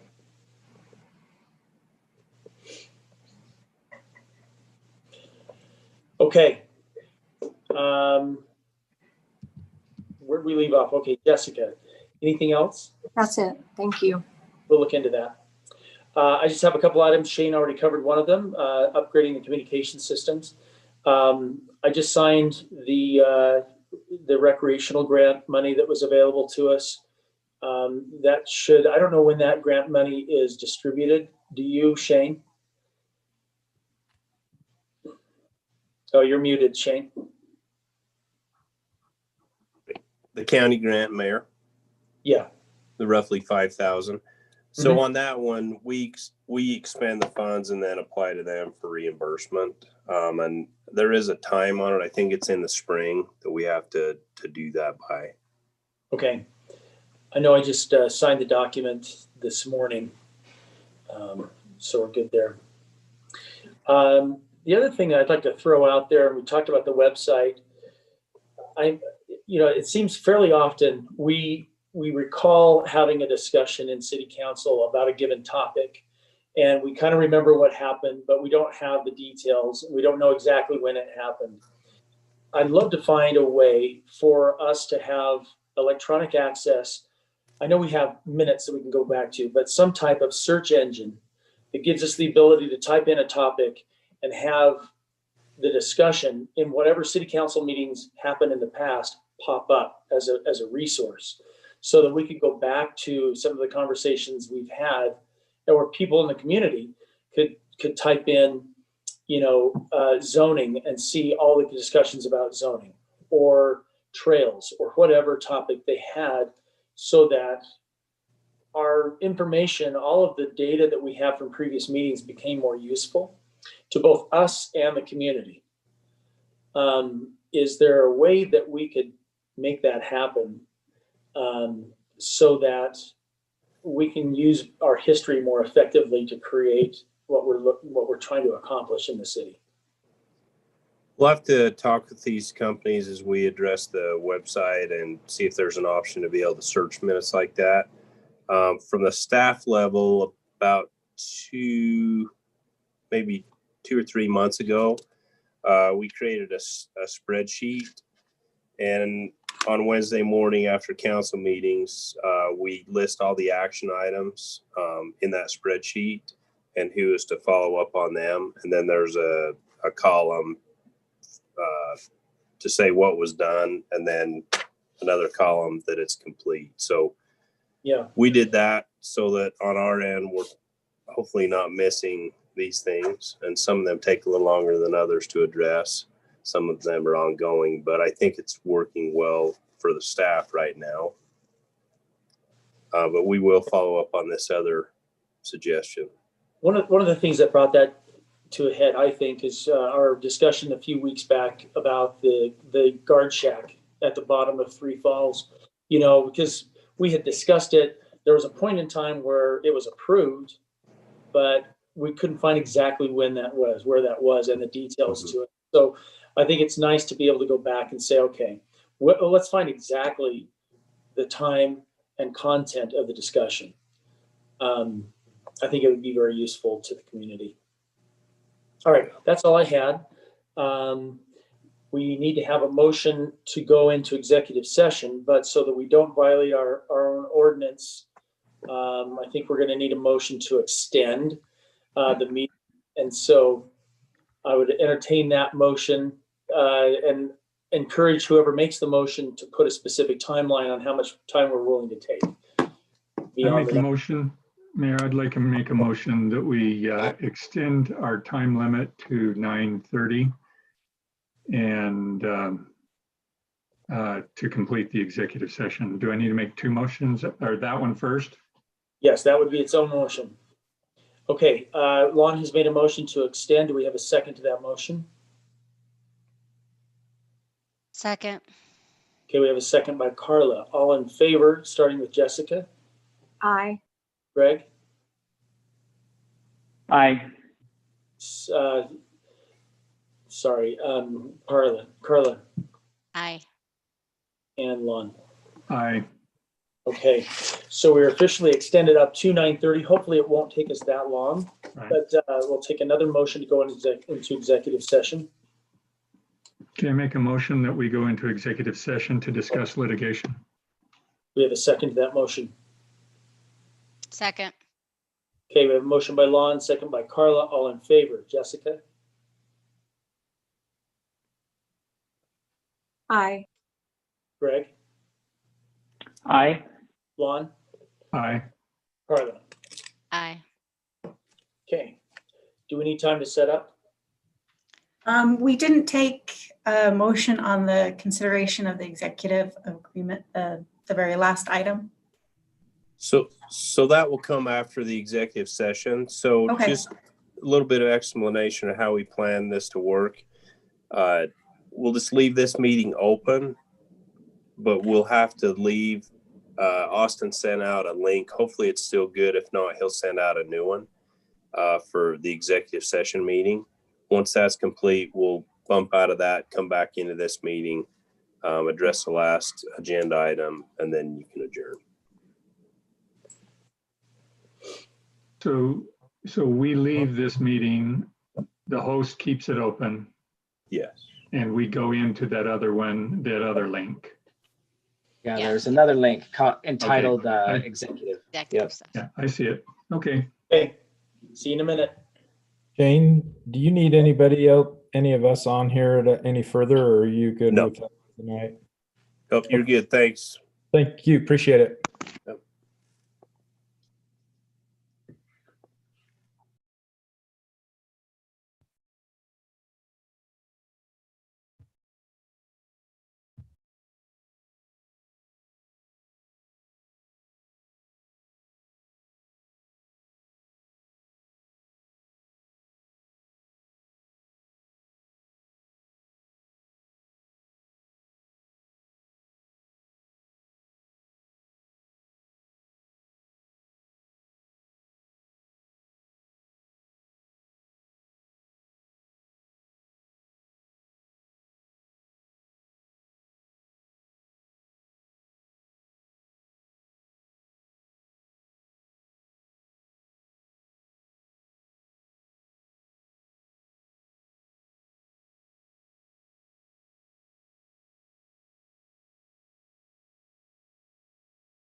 Anybody else there?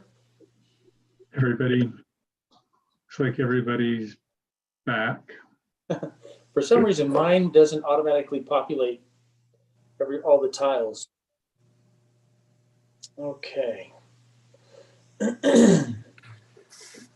Okay, let's see, looks like Carla, you're here. I think we got everybody. All right, let's look at